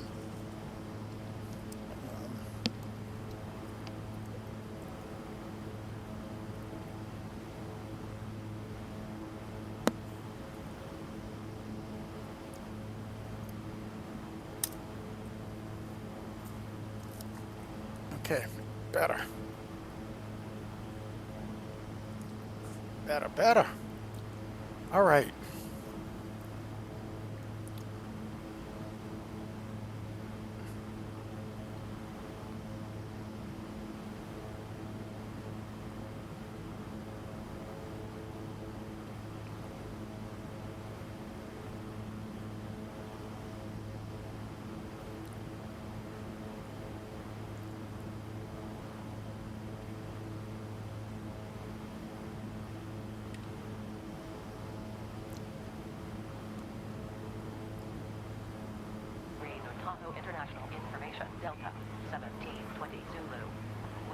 light and variable. Visibility more than 10 miles. Sky clear. Temperature 18. Dew point 0. Altimeter 3019. Arriving runways 16 right. 16 left. Departing runways 16 right. 16 left. Advise on initial contact. You have information. Delta. Okay, so got Delta, winds are light and variable, and they're using the 1/6s. And I think that I am set up in my plan for 1/6.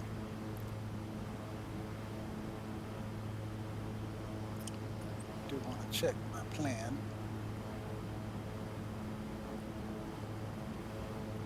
Yep, actually, I'm set up for 1/7, and I think, you know, over time, the runway, the runways change. They, yeah, look it up. I think every 5 to 15 years that, as the Earth moves, anyway, there's something that happens that causes the Earth to move and the runway orientations to change slightly. All right, so let's go ahead and get on down to 10,000. So let's start this vertical descent.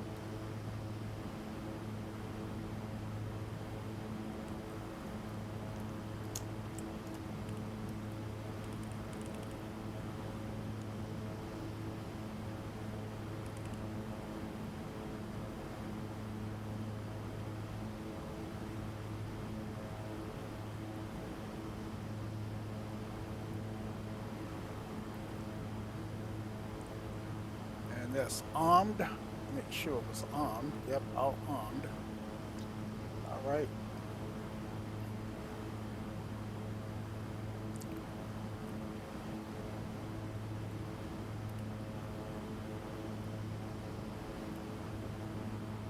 I've got how far the clock? 6 nautical miles.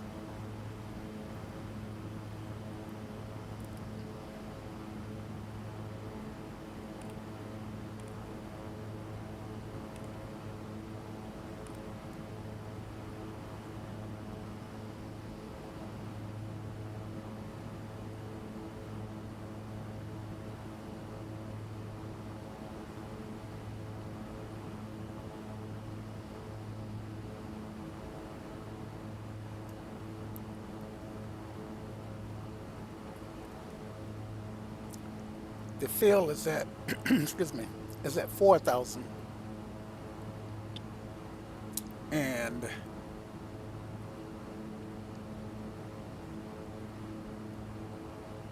we've got an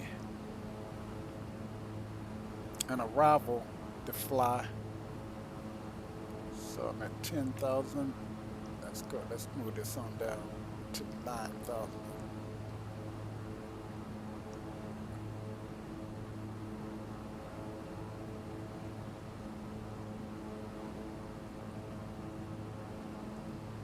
Was it 9,100? 9,000 or above. Actually, I'm supposed to be at 10,000 at Clark,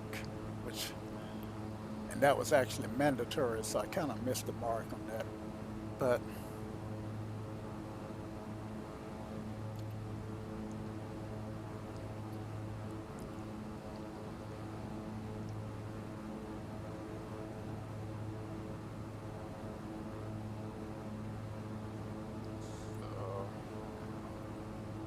all right, 9,000. Set the altimeter to 3019.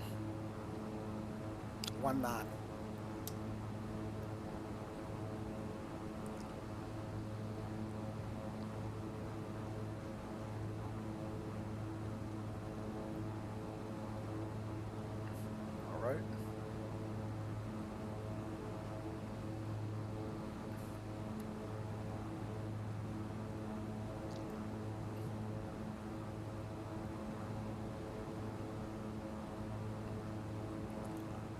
Bring it on down to 6,000.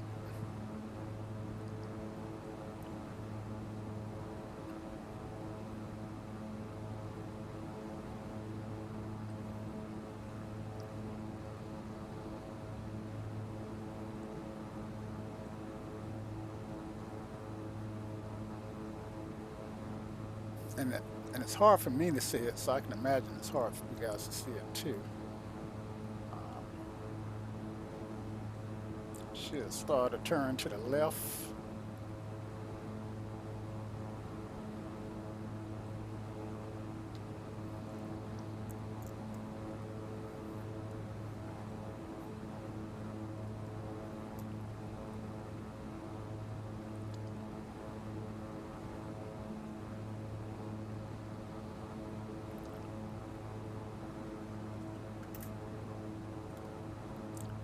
Cutting it close on fuel.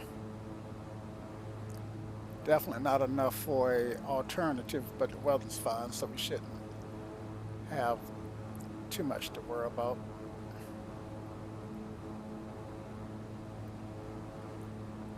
Might have just popped out of a cloud.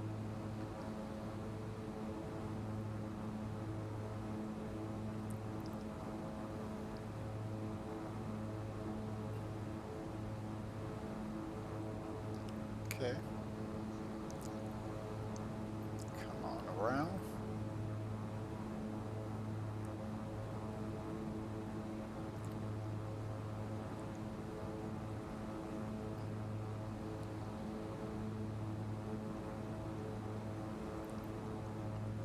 '51 is pattern.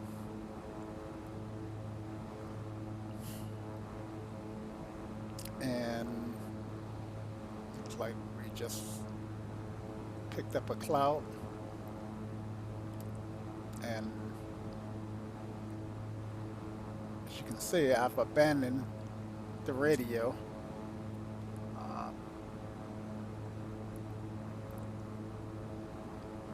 Reno approach, and yeah, I'll be doing NorCal. All right, good weather.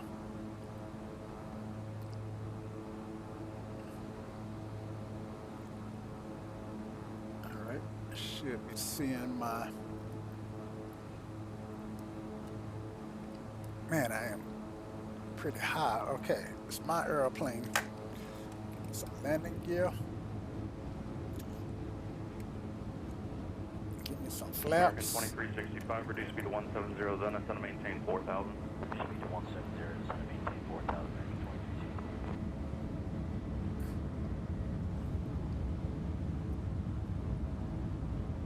All right, tower.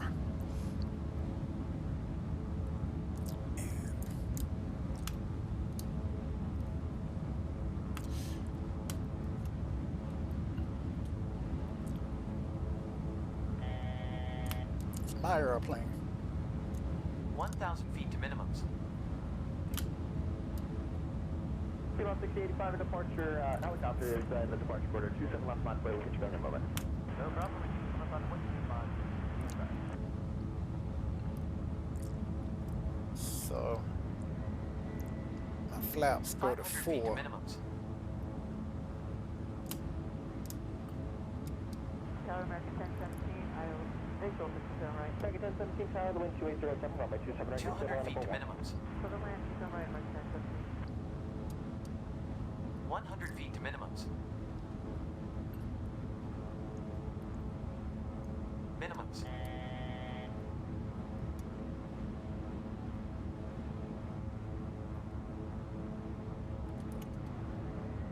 Gear down. Kilo 685, just Flaps over the 4. runway right to left, flight runway heading to now, runway 27 left, clear for takeoff. Runway heading, runway 27 left, clear for takeoff, Kilo 685. 100 feet. Just that 3, altitude, your discretion. 50 feet. Thank you, sir, appreciate it.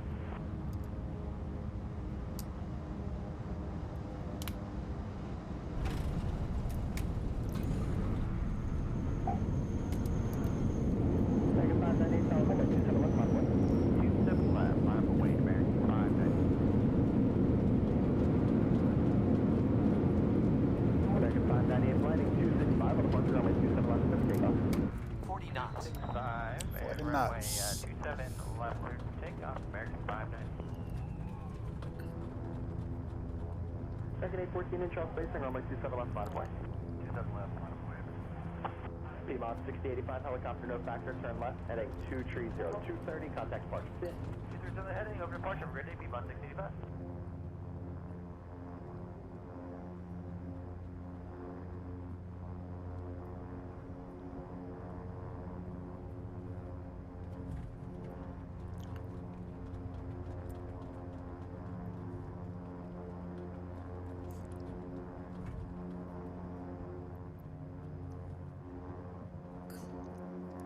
I did not turn my landing lights on for this landing, but that's okay. All right, and let's see, flaps, lights, heat. 6216, runway 9 left, taxi via November Kilo. 9 left, November Kilo, T-Mod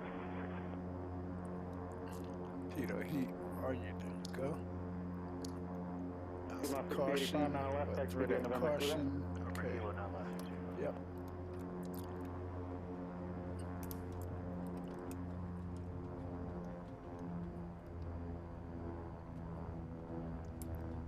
Two minutes to let this guy cool down at low idle. American 743 heavy ramp, enter Juliet. Stand by, let me see if your gate's open. Okay, I'll stand by.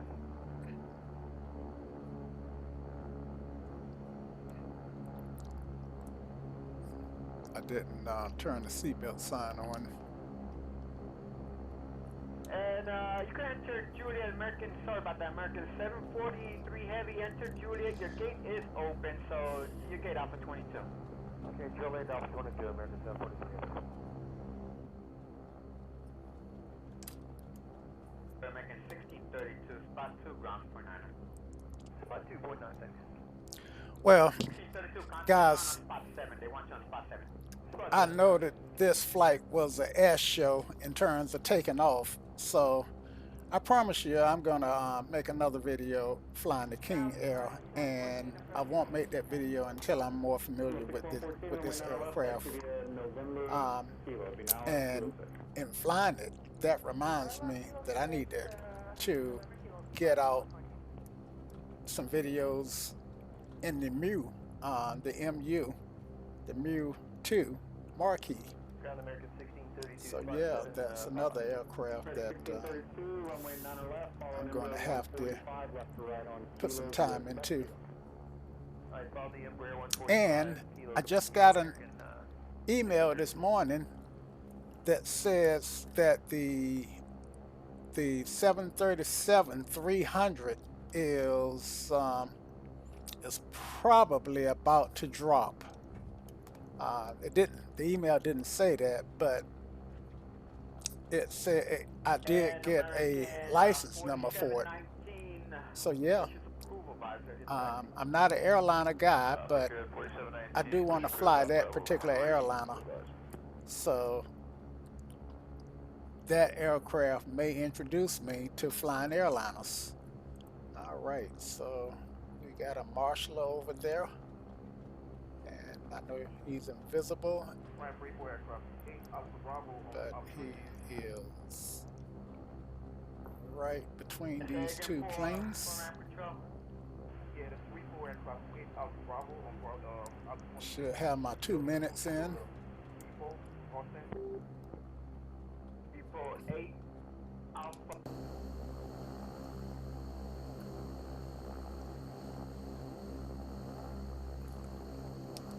American Repo 8 Alpha Bravo, spot 2, contact ground point 9. Right. Let's stop here.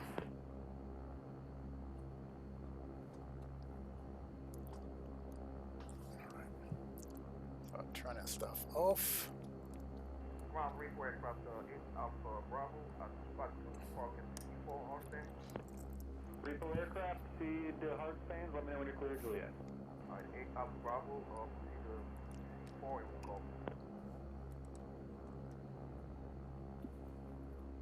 Traffic good, 4719 off Bravo, 3 right taxi. Breakout 4719, spot 8, ground point 9. Spot 8, ground point 9, breakout 4719.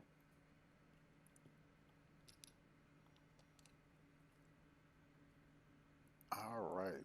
And Traffic good, 4719, we have Okay, so,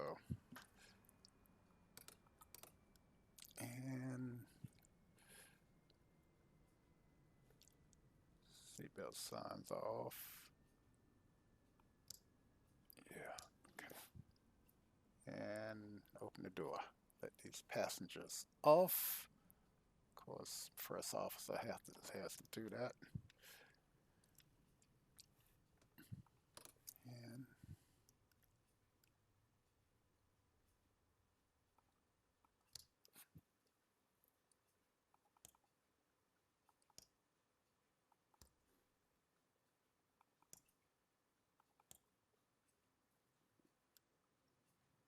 so this aircraft can be configured to remember the the last state that it was on. I am not going to turn that feature on right now because it's I'm just not familiar enough with it. But so guys, that was the flight in the King Air. Let's I should have did the instant replay long before now, but let's see if we can't see it what that landing looked like. I don't think it was too bad. Flaps indicates up. 60 knots. And shut the door. 200 feet to minimums. 100 feet to minimums. Can't shut it in flight, Minimums. but we'll look at it from this side. Don't pay any attention to that door, right?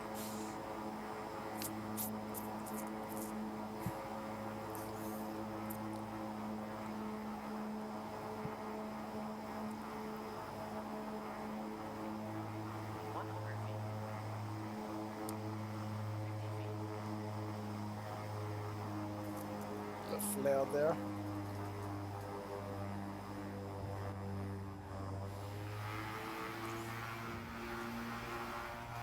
And okay, I'm gonna have to remember to push forward on the yoke to make sure that nose is down after touchdown. 40 knots. All right.